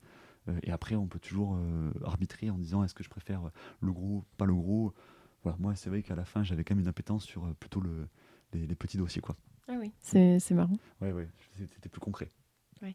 Et oui, parce que tu l'as dit, Mazar, ça fait pas partie des bigs, mais en tout cas, il est pas loin derrière. Enfin, je pense C'est en termes de taille. c'est assimilé, ouais, c'est le cinquième, donc cinquième Ouais. cabinet, donc juste après les Big Four. Ouais, je te posais la question pour la taille des clients parce que je crois que j'avais vu sur ton profil LinkedIn que tu avais mis grand compte. Et du coup, je me demandais si tu pouvais peut-être expliquer les grands comptes, c'est plus les très grosses Bien sûr, boîtes. bien Et... sûr. Alors ça, c'était une typologie, je crois ça a été réformé là très récemment, parce qu'en fait avant ils te catégorisaient donc sur grands comptes. Donc typiquement c'était les gens qui avaient fait les grandes écoles de commerce, ils partaient en grand compte surtout à la défense. Et là ils faisaient les audits en fait du CAC 40 quoi. Et ensuite les middle market, c'était eux qui faisaient les audits plus classiques de boîtes, voilà, grandes aussi, mais beaucoup moins pas cotées et puis Ouais, des PME. voilà, PME, ETI, voilà, beaucoup plus grand public. Et donc nous, à Annecy, on était en grand compte, parce que ça veut dire qu'on était susceptible de faire des boîtes cotées, mais que parfois il n'y avait pas assez de jobs pour faire que du côté, donc du coup on était un peu sur aussi du middle market, quoi. Et donc, tu gravis les échelons, comment ça se passe? Parce qu'on va dire, je vais compter Mazars dans les bigs. Dans les bigs, c'est assez particulier. Peut-être, je pense que c'est moins le cas dans les cabinets où tu fais des années et tu passes en grade. Exactement, là c'était vraiment chaque année, tu as une sorte de conseil de classe en fait qui revoit ta performance de l'année écoulée. Et en fait, donc tu attaques junior 1, junior donc ensuite confirmé, et ensuite tu as un poste de senior, donc de responsable de dossier, au bout de 2 ans, donc, ce qui est assez sympa et très challengeant, parce qu'après il faut gérer des équipes, gérer le client, voilà, alors que toi tu as 25 ans, quoi. Et est-ce que tes missions, elles changent au fur et à mesure que tu évolues dans les grades, peut-être au niveau des cycles? Oui, alors plus tu montes, plus tu fais des cycles compliqués. Et surtout, tu revois en fait les points techniques que tu ne confies pas à un junior qui débarque de l'école, quoi. Donc après, c'est ça aussi, chaque année, le métier change. Bon, ça reste de l'audit, mais les attributions évoluent jusqu'à des postes de manager où là, tu, euh, tu es chargé de plusieurs dossiers en même temps et aussi des fonctions support type gestion du planning, gestion des ressources humaines.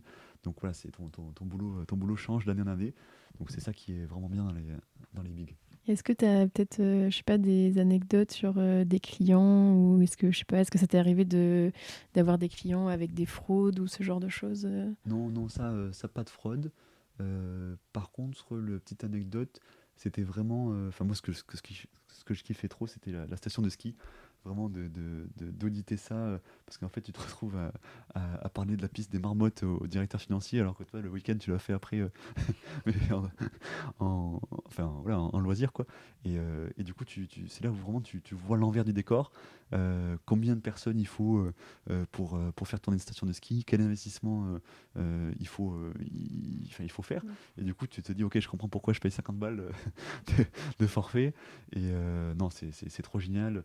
Même et puis après aussi pour l'industrie, hein, tu vois un peu les nouvelles machines. Enfin, ça te fait vraiment une culture business hyper importante. Et moi, c'est ça que je kiffais, quoi. Ouais, c'est un monde un peu, enfin, je sais pas, je peux imaginer qu'on se sent un peu comme une petite souris. Enfin, c'est un monde qui nous Mm, dépasse mm. quand on parle à des DAF, à des dirigeants de grosses entreprises. On voit des machines qui coûtent Mm, plusieurs mm. centaines de milliers d'euros, voire plusieurs millions, et toi, tu es à côté. Et, enfin, Exactement, exactement. Non, non, c'est ça qui est fou et moi que j'adore dans ce métier-là.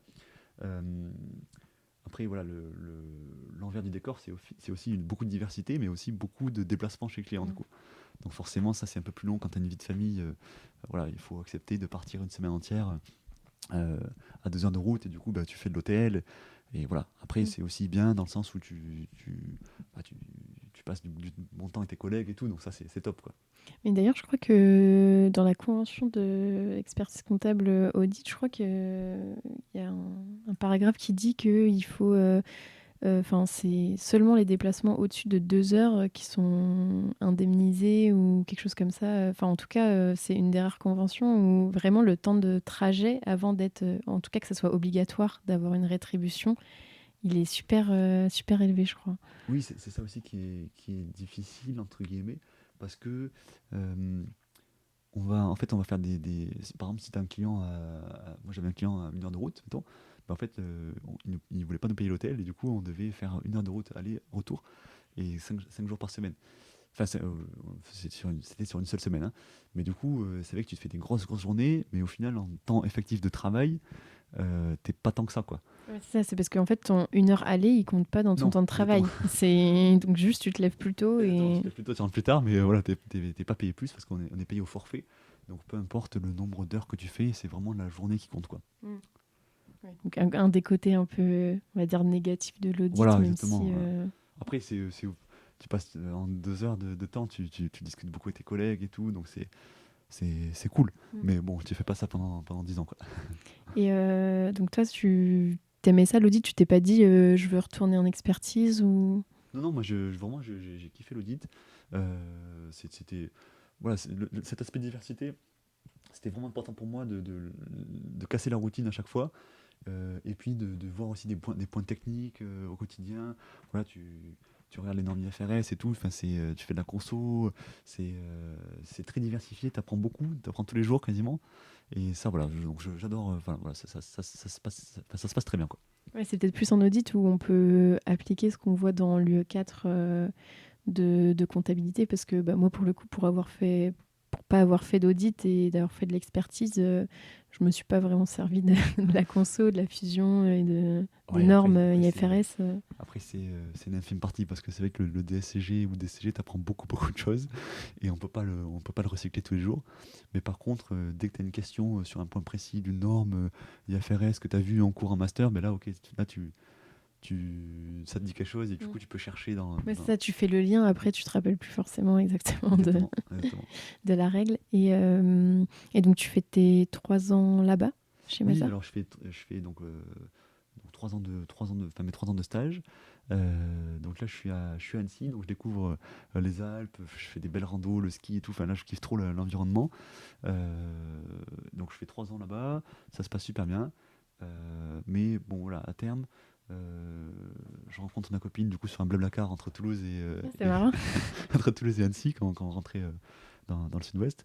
Et en fait, elle me dit, mais moi, Mathias, j'ai envie de rentrer dans le sud-ouest, voir enfin, proche de ma famille. Elle était peut-être encore en études Oui, elle, ou... elle faisait son master de marketing là-bas. Et donc, elle fait ses 2 ans de master et elle me dit, bon, là, j'ai quand même envie de rentrer dans le sud-ouest. Et donc, moi, je fais ma 3e année donc, où je passe senior à Annecy parce que je me dis, professionnellement, c'est important de rester là-bas. Je passe senior, les dossiers, je les connais. Je connais enfin, les collaborateurs et les managers, donc c'est top. Et puis, j'avais envie quand même de rester 1 an de plus. Et puis là, au bout d'1 an, je me dis, bon, là, ça suffit. Je demande une mutation en interne, du coup, pour rentrer à Toulouse. Et c'est accepté. Donc là, j'ai fait ma dernière année du coup d'audit à Toulouse. Et là, voilà, j'ai quitté juste avant d'avoir le deck. Donc là, t'avais des nouveaux clients alors? Oui, oui, alors là, nouveau client. Donc là, c'est pas forcément évident d'arriver senior confirmé dans un nouvel environnement. Mais voilà, après, ça se fait, quoi.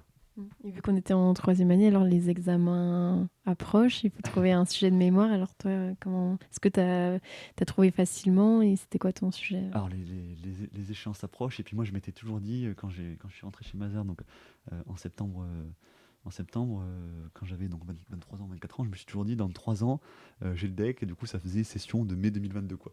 Donc là en fait tu fais un rétro-planning et tu te dis ok, il faut que je dépose la notice du coup l'été d'avant. Et moi en fait je suis passionné donc depuis toujours par l'innovation, l'économie, tout ça. Et en fait du coup je veux un sujet dans ce domaine. Et j'ai un dossier de chimie verte. Et là, je me renseigne, donc je suis accompagné par Objectif Deck. D'ailleurs, merci Bruno, si tu nous entends. Euh, et en fait, on essaie de voir si ce sujet est suffisant pour 100 pages, parce que c'est un peu la difficulté, c'est il faut au moins 100 pages, mais maximum 100 pages. Donc voilà, il faut un sujet avec beaucoup de valeur C'est hors ajoutée. annexe, c'est ça. Hors annexe, tout à fait. 100 pages, début d'introduction, fin de conclusion. Et des fois, on a 100 pages on va dire, de corps de mémoire et quasiment autant Oui, d'annexes. oui, un truc qui faisait 222 pages à la fin, tu vois. Donc ça fait un sacré bloc. Et donc voilà, cette chimie verte, je m'aperçois que ça coche toutes les cases, parce qu'en fait c'est de l'audit, parce que je fais 4 ans d'audit, donc bon, forcément il faut faire un truc que je connais. C'est un sujet très à la mode avec la fin du Covid, avec un retour un peu la naturalité des consommateurs. Et c'est un sujet surtout qui n'est jamais traité sur bibliothèque, parce que aucun auditeur n'a fait un sujet là-dessus. Et tu peux expliquer un peu pourquoi on ne peut pas faire de sujet qui a déjà été traité Alors, en fait, on nous demande de faire un sujet qui apporte quelque chose à la profession. Et toi, si tu arrives le jour de l'examen en disant bon ben en fait j'ai fait un sujet sur les biotech médicales, mais en fait que les biotech médicales, il y a déjà 10 mémoires là-dessus dans la base de données des experts comptables, on va te dire mais monsieur vous n'apportez pas grand-chose ou rien à la profession. Et là pour te défendre, bon courage. Moi, je pense que c'est à nuancer, parce que là, tu disais 10, mais s'il y en a quelques-uns, et ça Oui, dépend de bien quand sûr, ça date, bien sûr. et aussi de... Enfin, en tout cas, je sais plus, je sais pas si Bruno donne ce genre de conseils, mais je crois que j'avais entendu peut-être de la part de Cyril, si tu nous écoutes, que en fait, on dit qu'il faut pas que ça ait été traité, mais dans tous les cas, vu que c'est une personne différente et que l'angle peut être différent, donc... Bien sûr, mais là sur la partie, sur cette partie biotech médicale, enfin l'exemple que je prends, moi je voulais essayer de le traiter différemment, mais en fait tu t'aperçois que il y a juste une infime partie que tu peux traiter différemment parce que l'audit d'une biotech médicale, ben voilà, ça reste de ça reste de l'audit. l'audit quoi. Tu peux pas non plus réinventer la poudre. Donc je me suis dit bon, ce truc-là n'a jamais traité. Pourtant, il y a beaucoup de mandats parce que enfin, il y a beaucoup de demandes. Et il y a des entreprises cotées qui sont en chimie verte et du coup, il y a une demande. Donc, je me suis dit, bah, vas-y, je pars sur ce sujet. Et en fait, c'est devenu ma passion parce que maintenant, là, bah, tu passes tellement de temps qu'au final, tu es un peu l'expert du sujet. Et voilà, je kiffe trop, quoi. Ouais, c'est ça, le deck, plus que, je pense, plus que le DCG. Le DSCG, ça doit vraiment être un sujet qui t'intéresse, même à titre personnellement, comme tu disais que toi, de base, tu avais une appétence pour l'innovation, etc. Et qu'en fait, on va passer tellement de temps dessus que... Alors, tu es obligé pour te motiver à passer du temps, tu es obligé que ça te plaise quand même, sans que l'audit ce soit une passion. Mais bon, là, il faut quand même déjà que tu connaisses un peu ton sujet, parce que voilà, si tu fais l'audit, je pense que tu fais un mémoire d'audit. Et par contre, ouais, il faut vraiment que tu sois passionné par ton sujet, parce que tu vas y passer tes vacances et tes week-ends. Et, et après, l'avantage aussi, c'est que je vois, c'est que ça te donne vraiment une vraie carte de visite, parce qu'à la fin, ouais, t'es chaud dans le sujet, quoi. Ouais, et puis si potentiellement, après, si quelqu'un a une problématique sur ce sujet-là, peut-être qu'il va penser à toi, Exactement, parce qu'il sait que tu as fait un mémoire dessus, donc a priori, tu es un peu plus calé que la moyenne des auditeurs. Exactement, et là c'est une super nouvelle parce que le mémoire de chimie verte du coup a été, enfin, du fait de la note a été noté, enfin pour rentrer dans la bibliothèque des experts comptables.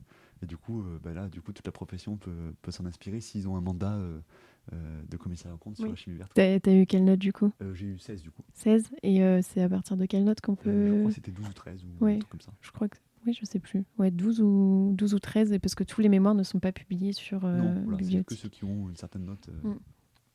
Et donc alors tu passes ton deck, tu obtiens du premier coup. Enfin, comment t'as trouvé les épreuves, peut-être par rapport au... Donc Toi qui as passé DCG, DSCG... là, du coup, là, je me dis, bah, le rétroplanning, c'est important, la notice et tout. Donc, déposer l'agrément. Et ensuite, eh ben, je me dis, de toute façon, je finis mon stage en décembre. Donc, je peux passer mes épreuves en mai. Donc là, je me dis, waouh, pleine période fiscale, ça va être chaud. Et je te confirme, ça a été, c'était l'enfer de mener les deux de front. Mais c'était vraiment important pour moi de pouvoir passer les trois en même temps, pour au moins déjà être diplômé au plus vite. Et puis surtout pour pouvoir compenser si j'avais entre guillemets, une mauvaise note aux écrits, pouvoir compenser avec le mémoire. Sinon, les épreuves, je les ai pas trouvées. Enfin, les deux épreuves écrites, je les ai pas trouvées techniquement difficiles parce que on a de la documentation.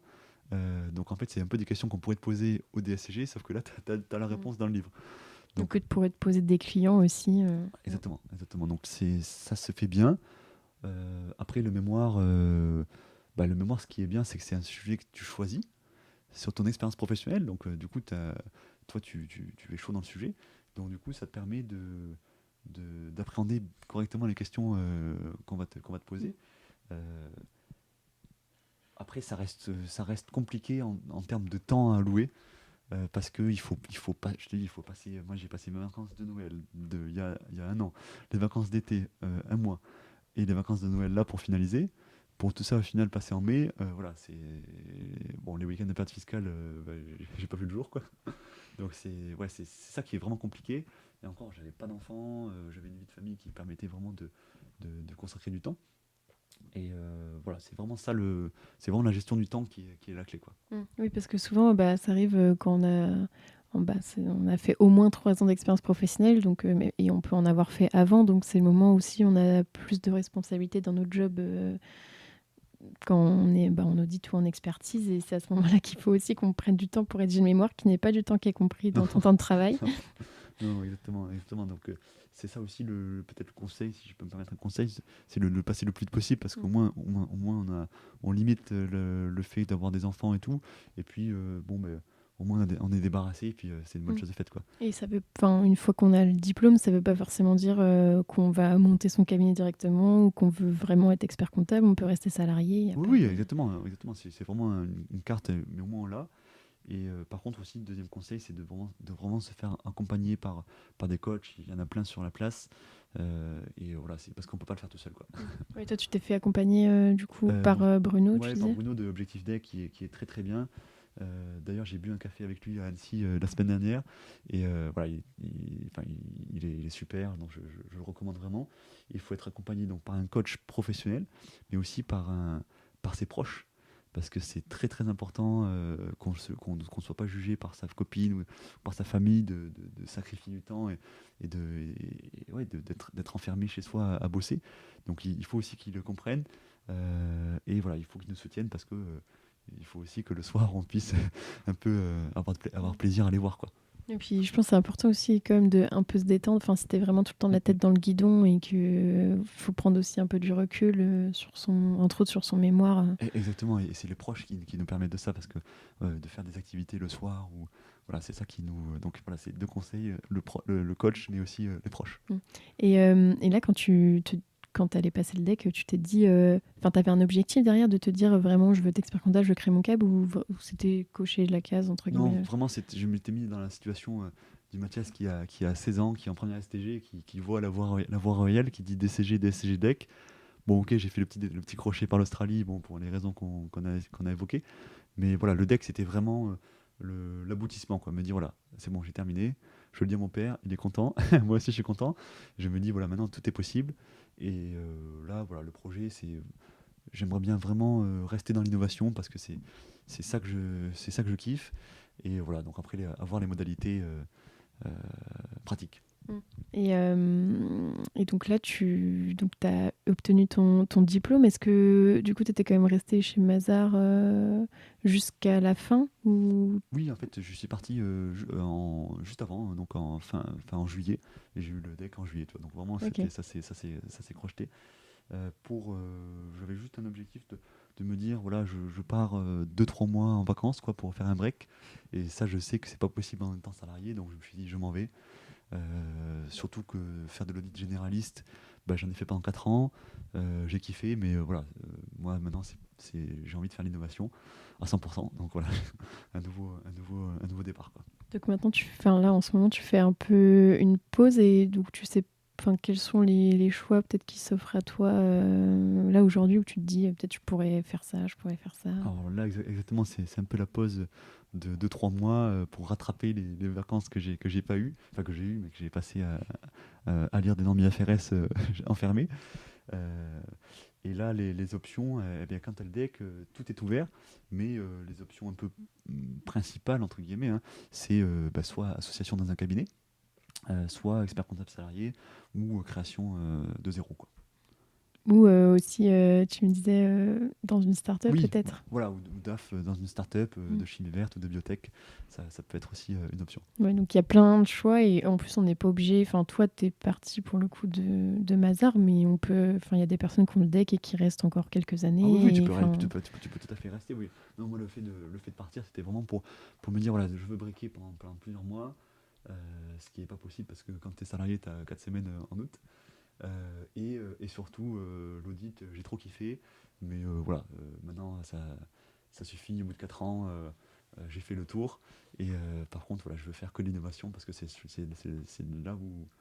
là où, du fait du mémoire, j'ai une expertise et puis c'est ce que j'aime. Donc, Et ça te freine pas un peu le fait que t'aies pas du tout, parce que du coup, enfin, en soi, tu as le diplôme d'expert comptable, donc tu peux être expert comptable, mais le fait que t'aies pas fait d'expertise, par exemple, si tu crées ton cabinet, enfin, entre guillemets, souvent, c'est quand même plus compliqué de créer son cabinet quand on a fait que de l'audit et que on est plus commissaire aux comptes, mais pour avoir les mandats, c'est pas forcément simple. Enfin, toi, du coup, si admettons que tu crées ton cabinet ou si tu étais associé, tu ferais que de l'audit ou tu penses que tu ferais aussi de l'expertise alors que tu n'en as jamais fait? Comment tu...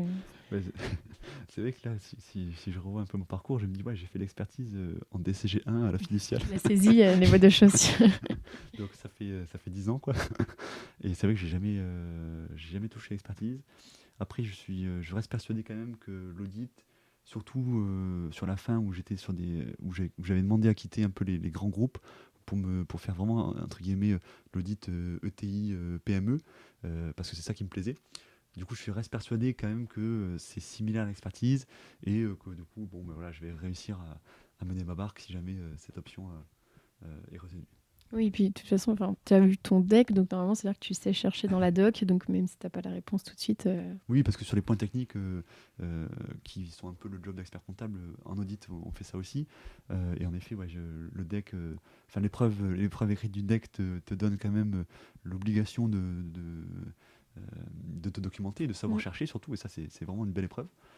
Donc voilà, ça me fait pas peur. Mais là, voilà, j'avais vraiment aussi besoin de sortir de ma zone de confort, un peu comme quand je suis parti en D'accord. Australie, tu vois, voilà, de tout revenir à zéro, et puis de me dire, voilà, tout est possible, et on va voir quoi.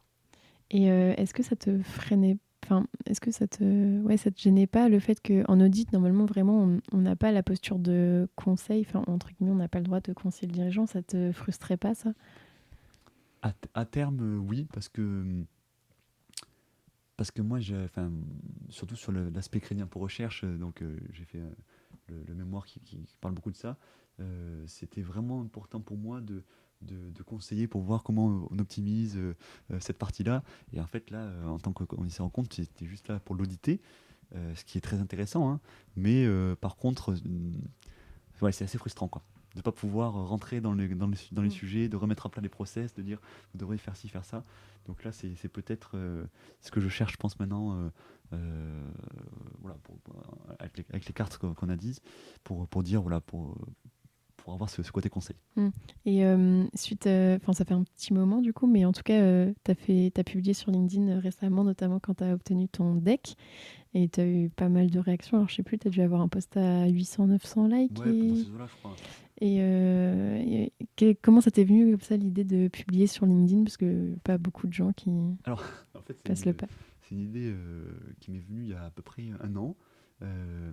J'ai fait le Mont Blanc en fait avec deux copains, Alex et Kevin de Mazar Annecy. Donc ils sont des super copains. Et en fait, je me suis dit, bah, tiens, bon, je l'ai mis sur Instagram bien sûr, hein, en disant voilà, j'ai fait le Mont Blanc. Mais je me suis dit, j'ai qu'à le mettre sur LinkedIn parce que au niveau Mazar et tout, ça peut donner une bonne image. Bah, déjà de moi et aussi de Mazar. Donc je me suis dit, bah, je vais mettre une belle photo et voilà, j'ai dit, voilà, j'ai fait un post, j'ai fait le Mont Blanc avec les collègues. Et le post, en fait, il a cartonné, quoi. T'avais eu combien de J'ai réactions? plus de 400 ou 500. Ah Enfin, oui! à mon échelle, c'était vraiment. Alors que t'avais fait un truc comme ça vite fait. Ouais, je partais de zéro, quoi. Enfin, j'ai fait un truc. Bon. Et donc là, je me dis, wow, mais c'est hyper puissant. Et tu vois les vues de ton post. Je sais plus combien. En général, c'est quasiment Fois 10 peut-être. fois 10, fois 100 par rapport au nombre de réactions. Ouais, Parce qu'en fait, voilà. t'as beaucoup de gens qui voient mais qui Exactement. like pas. Exactement. Et donc là, je m'aperçois en fait que le post il a été vu par, je sais pas, moi, C'est plus fois 100. Je pense que tu devais être déjà à 40-50 Ouais, 000. c'est ça, c'est enfin, peut-être 40 000 personnes. Tu vois, je me dis, mais c'est un truc de fou, quoi. Et là, je vois en fait qu'il y avait 300 personnes qui ont vu mon profil. Et là, tout le monde me parle du Mont Blanc, genre, même quand je reviens à Toulouse. Ah, t'es le mec du Mont Blanc Oui, parce qu'en fait, j'avais fait le Mont Blanc en juillet, et en fait, 2 mois après, je rentre à Toulouse. Et là, tout le monde me parle du Mont Blanc, et je dis, mais je te l'ai pas dit pourtant, enfin. Et là, je m'aperçois du pouvoir des réseaux sociaux, enfin, surtout Mm. de LinkedIn. Je me dis, waouh, en fait, c'est gratuit, t'as juste à publier un truc bon, que t'as fait, ou voilà, et en fait, ça cartonne, quoi.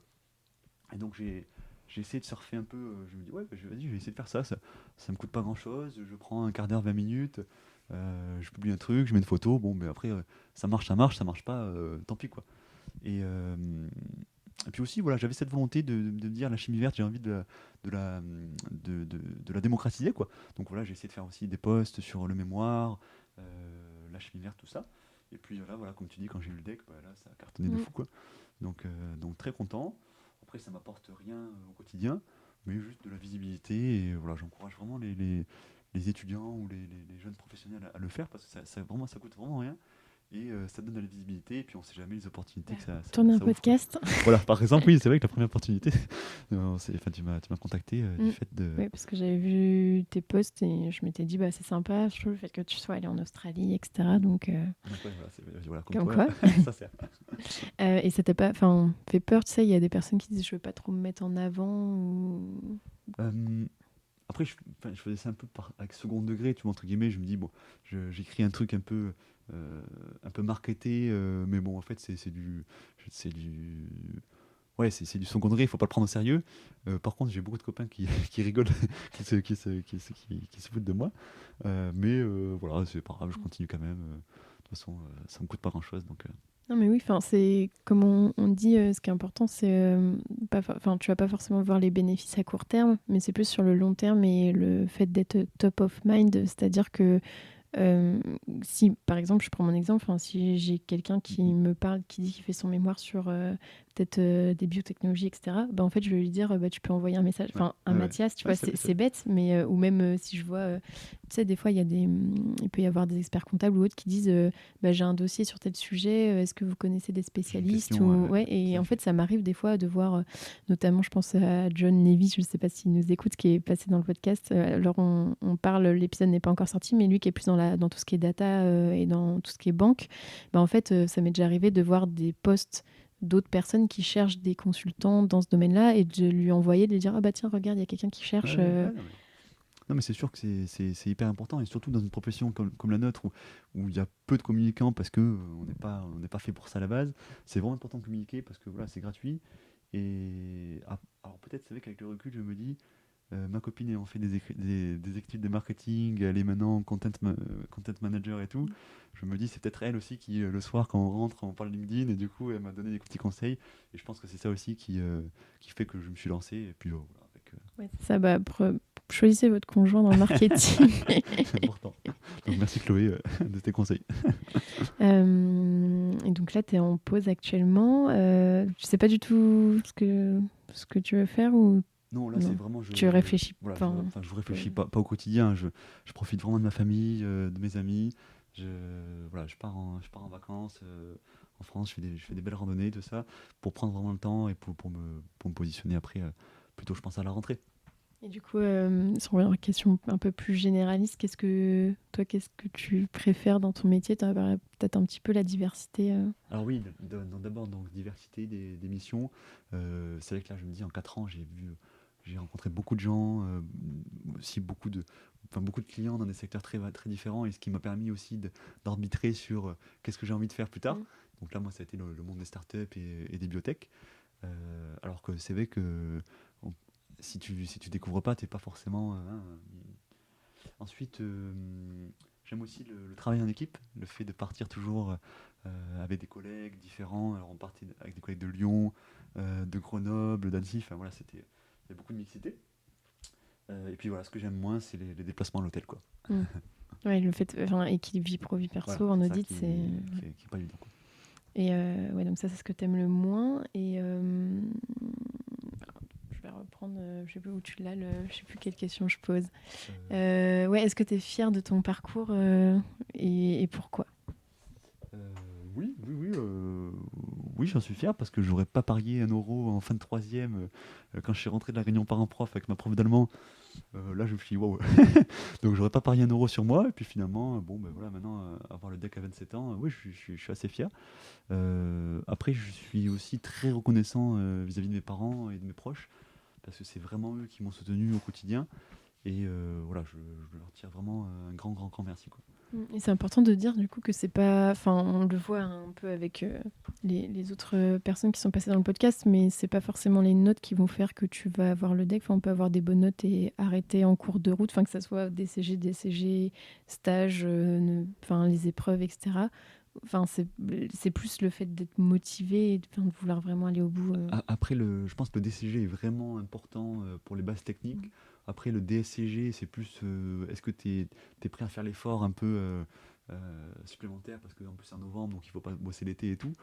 Et le deck, ben, c'est clairement ça. C'est est-ce que tu es prêt à faire l'effort de sacrifier tes week-ends et tes vacances Pour le mémoire, surtout. pour un mémoire qui, au final, c'est qu'un bout de papier, enfin, c'est un document Word, quoi, mais tu passes tellement de temps qu'à la fin, tu es content de l'envoyer, tu es content de le soutenir. Et vraiment, je tiens aussi à souligner que de plus en plus de jurys sont bienveillants, sont sympathiques. Parce que c'est vrai qu'on avait cette image où quand tu arrives à l'épreuve, tu te fais défoncer. Sans déconner, plus maintenant, j'ai beaucoup de retours d'expérience qui disent que les gens sont très contents, enfin les jurys sont très contents.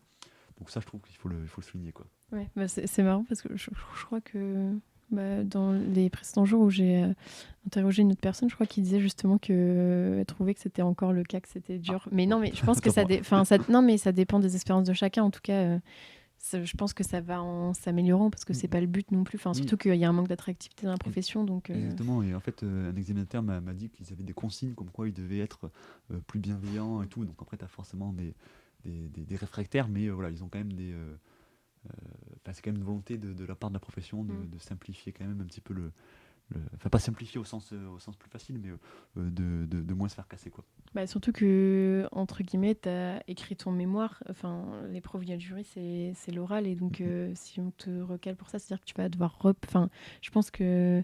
J'ai plus la stat, mais vraiment ceux qui, admettons, échouent au premier passage du mémoire, après, tu as déjà passé énormément de temps dessus. Il faut se remettre dedans pour le repasser. Ouais. Je pense que Mais là, c'est il faut dur. surtout pas se démotiver parce qu'il faut se dire que c'est 70% des gens qui l'ont du premier coup, mais il y a 70% des gens aussi qui l'ont la fois d'après.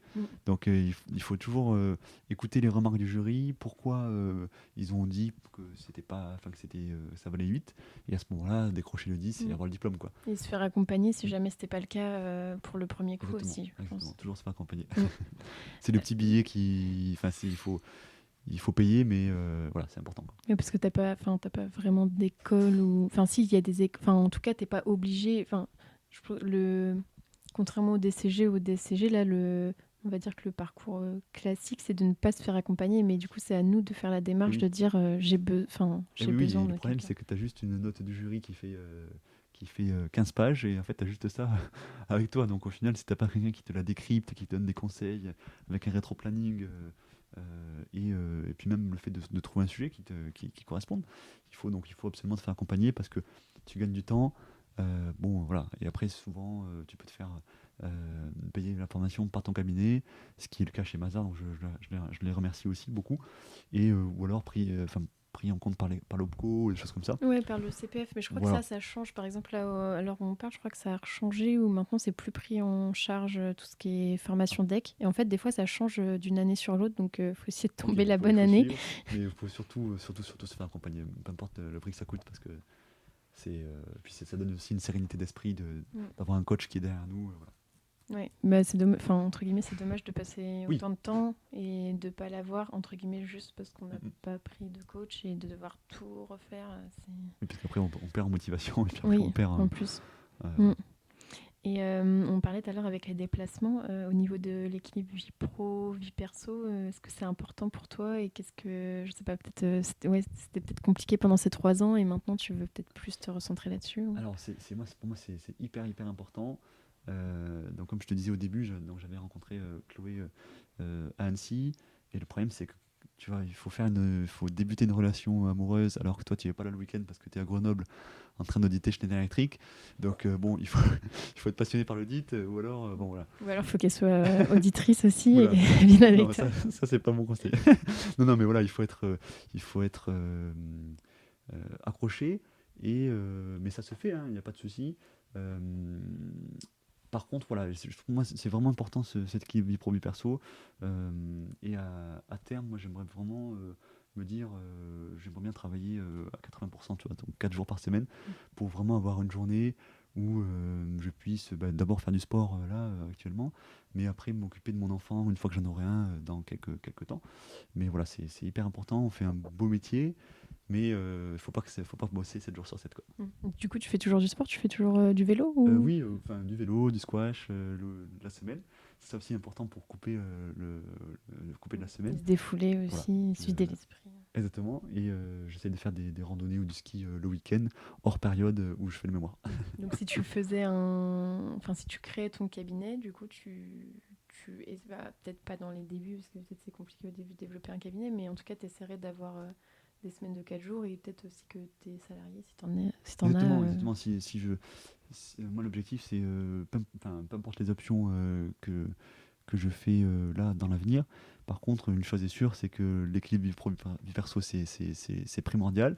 Du coup, voilà, la semaine de 4 jours, c'est mon rêve.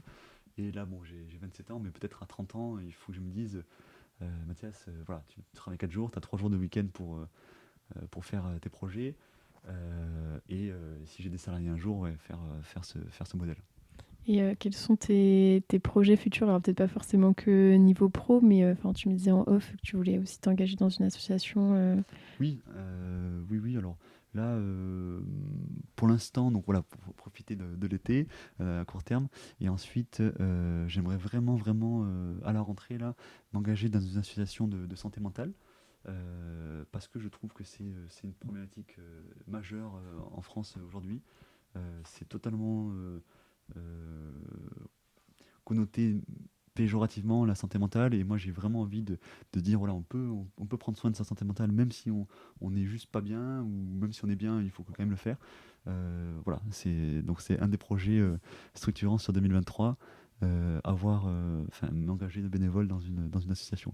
Ça te plairait pas ça peut-être de faire, je sais pas, c'est une idée qui me vient là, mais de faire un peu du coaching ou enfin tout ce qui est état d'esprit, santé mentale, peut-être pas que ça soit auprès d'étudiants, même peut-être de la filière ou peut-être auprès de dirigeants. Ouais, peut-être, j'avoue, j'y ai jamais pensé, mais après, peut-être, je note l'idée. Et du coup, est-ce que si c'était à refaire, tu ferais des choses différemment ou pas? Alors, si c'était à refaire, je pense que je prendrais le Blablacar Toulouse-Annecy, ça c'est sûr. Celui-là, oui. Ouais, mais du coup, tu serais peut-être pas parti si tu l'avais pris avant, si t'étais resté. Peut-être que du coup, tu serais pas parti en Oui, c'est vrai, Australie. oui, c'est vrai. Non, non, c'est vrai. Donc, non. Non, mais après, si c'était à refaire sur le parcours professionnel, je pense que je ferais DCG, DSCG, DEC le plus vite possible. Comme ça, c'est débarrassé. Donc, tu Voilà. partirais pas en Australie? Si. Non, mais enfin, si c'était à refaire. Ah, tu referais la Pardon, même ouais, chose je en referais la même fait. chose. C'est Exactement. ça. Exactement. Si Ok. c'était à refaire, je referais. Parce que je pensais que tu disais que tu voulais Non, tout non, non, faire non, et que non, tu non. avais fait une Non, pause. parce qu'au final, je m'aperçois maintenant, tu vois, que même les copains qui avaient commencé, qui étaient dans les Big Four quand j'étais en Australie, bah, en fait, ils sont toujours dans les Big Four et ils n'ont pas encore passé le diplôme, tu vois. Oui, Donc, ils n'ont pas forcément leur diplôme. non, C'est pas parce que tu non, fais c'est. des Voilà. pauses ou autre. Enfin, il y a plein. Je sais plus, je crois que la moyenne d'âge, ça doit être 30 ou 31 ans pour le Ouais, deck. j'ai pas la moyenne, mais c'est vrai que dans la salle, il n'y avait pas beaucoup de jeunes. Et avant qu'on passe aux questions qui ont été posées par les auditeurs, qu'est-ce que tu dirais du coup au Mathias qui a 20 ans? Ouf, je dirais prends soin de ta santé mentale, surtout. C'est le plus important parce que faire du sport, c'est bien, mais voilà, te mets pas la pression sur l'avenir, te mets pas la pression sur tes études. Si tu veux t'arrêter au DCG, ben, c'est très bien. Si tu veux être infirmier, c'est un beau métier. Et si tu veux cueillir des cerises, ben, fais-le quoi. Si tu peux vendre des crêpes. Fais-le aussi. Donc voilà, je Ok. dirais ça et aussi vis tes rêves quoi. Ouais. Bah, super, super message en tout cas. On va passer aux questions que nous ont posées les auditeurs. Et bon, pour ceux qui ne le savent pas, qui voudraient poser leurs questions, c'est sur mon compte Instagram que ça se passe. Hop, si j'arrive à la retrouver.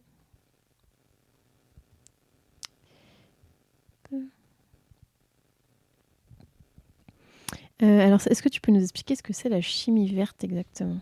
Alors, chimie verte, c'est très simple. En fait, c'est la chimie aujourd'hui autour de nous, partout. Quand tu as une semelle de chaussures randonnée, bah, il y a des acides chimiques à l'intérieur. Quand tu manges, enfin, quand tu bois tu sais, les gourdes bleues, là, quand tu vas à la salle, là, bah, c'est un acide chimique qui est dedans pour rendre l'eau bleue. Et en fait, la chimie verte, c'est en gros de remplacer le pétrochimique, hein, c'est-à-dire tout ce qui est issu du pétrole, et de le remplacer par des produits biosourcés. Donc essentiellement, c'est de la betterave, euh, de, voilà, des choses vraiment des choses simples, mais du coup, il le fermente dans dans des grands fermenteurs. Pardon. Oui, vas-y, tu peux reprendre. En fait, il fermente ça et ça fait donc des acides. Du coup, ils le vendent après en B2B, ils le vendent à des grands industriels qui l'utilisent à nouveau dans leur chaîne de production, quoi. Ok, donc c'est un peu, c'est la chimie éco-responsable un peu. Exactement, c'est vraiment se dire, ok, le pétrole, demain c'est terminé, on remplace par du biosourcé, et c'est aussi en phase avec les consommateurs qui veulent du naturel. Et là, par exemple, il y a une boîte qui s'appelle Global Energy qui a lancé une marque de maquillage green, quoi. Ok, super. Est-ce que tu recommanderais d'aller dans un big ou pas? Alors, je recommande, oui. Pourquoi? Parce que comme je l'ai fait, bah, du coup, on recommande toujours un petit peu ce qu'on a fait. Mais si je mets un peu de recul, je me dis oui, ça m'a apporté énormément de choses sur la vie professionnelle. J'ai vu des choses que jamais je verrai ailleurs. Par contre, c'est difficile, il y a du boulot, mais au fond, je suis pas persuadé qu'il y ait beaucoup plus de boulot que dans un petit cabinet, quoi. Ça dépend sur quel cabinet tu tombes, quoi. Ouais, ça dépend aussi des aspirations de chacun, parce que comme tu disais, au final, les très très grosses entreprises, c'était pas trop ton Voilà, donc je truc. l'ai fait, je suis content de l'avoir vu, mais après, voilà, je me suis réorienté sur des entreprises plus Mm. ETI et PME, et ça, je kiffe. Euh, Après, les petits cabinets, au final, j'ai jamais Enfin, trop vécu. petit. Enfin, aux cabinets normaux, j'ai jamais trop vécu, donc Ouais, ça, tu peux pas trop dire. Enfin, toi, en tout cas, tu as eu une bonne expérience. voilà. Mais Donc, je recommande. Par contre, le message que je veux passer, c'est surtout, il n'y a pas besoin d'aller à Paris pour avoir une belle carrière. Euh, voilà, je le dis à mon père tous les jours, mais je le dis aux éditeurs. Il y a des super cabinets en province, parce que les bigs sont partout maintenant. Et voilà, c'est très très bien. et comment tu as fait pour réviser le deck? Alors, je pense plutôt peut-être pour les épreuves écrites. Pour le coup, tu avais pris un coach pour le mémoire. Pour les écrits, tu les as passés tout seul ou tu as pris une préparation? Comment tu as fait? Non, j'ai passé entre guillemets tout seul. J'ai fait toutes les annales en fait des 5 dernières années. Donc le dimanche, je me mettais à la table à laquelle on tourne l'épisode là, et je faisais le sujet d'annale de 14h à 18h30, plus la correction, et petit squash après pour se détendre. Et le lundi, on repartait au travail. Donc j'avais les mementos, et en fait j'indexe les mementos, c'est-à-dire qu'à chaque fois je mets un marque-page par thème. Et comme ça, à la fin, enfin le jour de l'épreuve, tu pouvais me poser n'importe quelle question qui était quand même dans le livre, hein, mais j'arrivais à te dire en 2 secondes, enfin pas en 30 secondes, dans quel truc il était. J'ouvrais le livre et tu recopies le texte, quoi. Parce que du coup, tu as le droit d'arriver avec, enfin, entre guillemets, des annotations ou Ah, tu as le droit des à marque-pages tout ce que tu veux.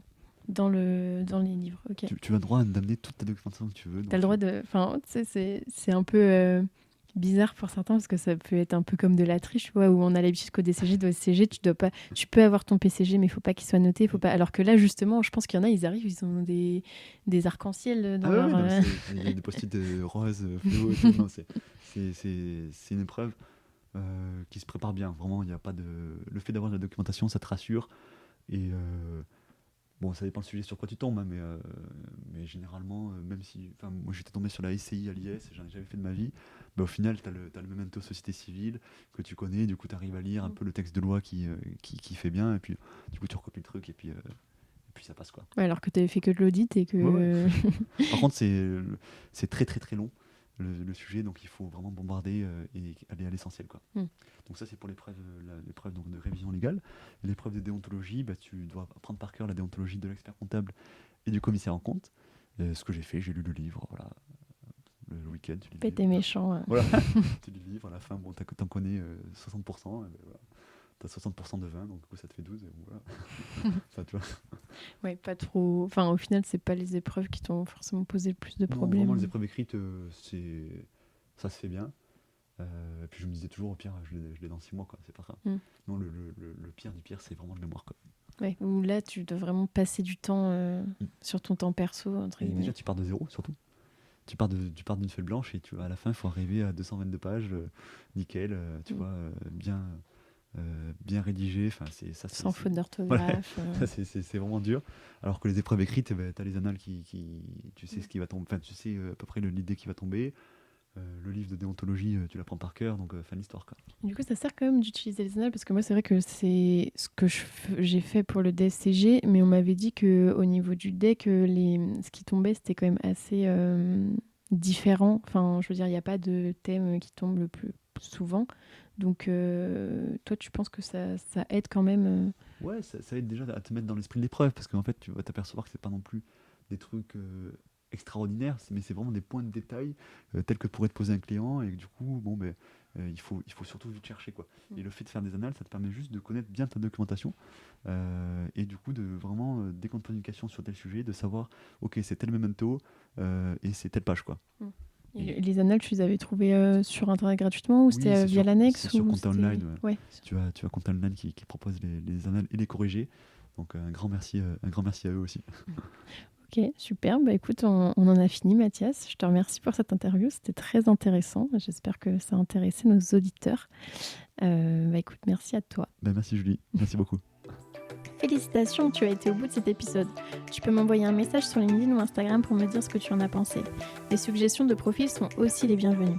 Si tu veux m'aider à faire connaître le podcast, tu peux le noter 5 étoiles sur Apple Podcast ou le partager à 2 amis, c'est gratuit. Pour découvrir le prochain épisode, je te donne rendez-vous dimanche prochain à 10h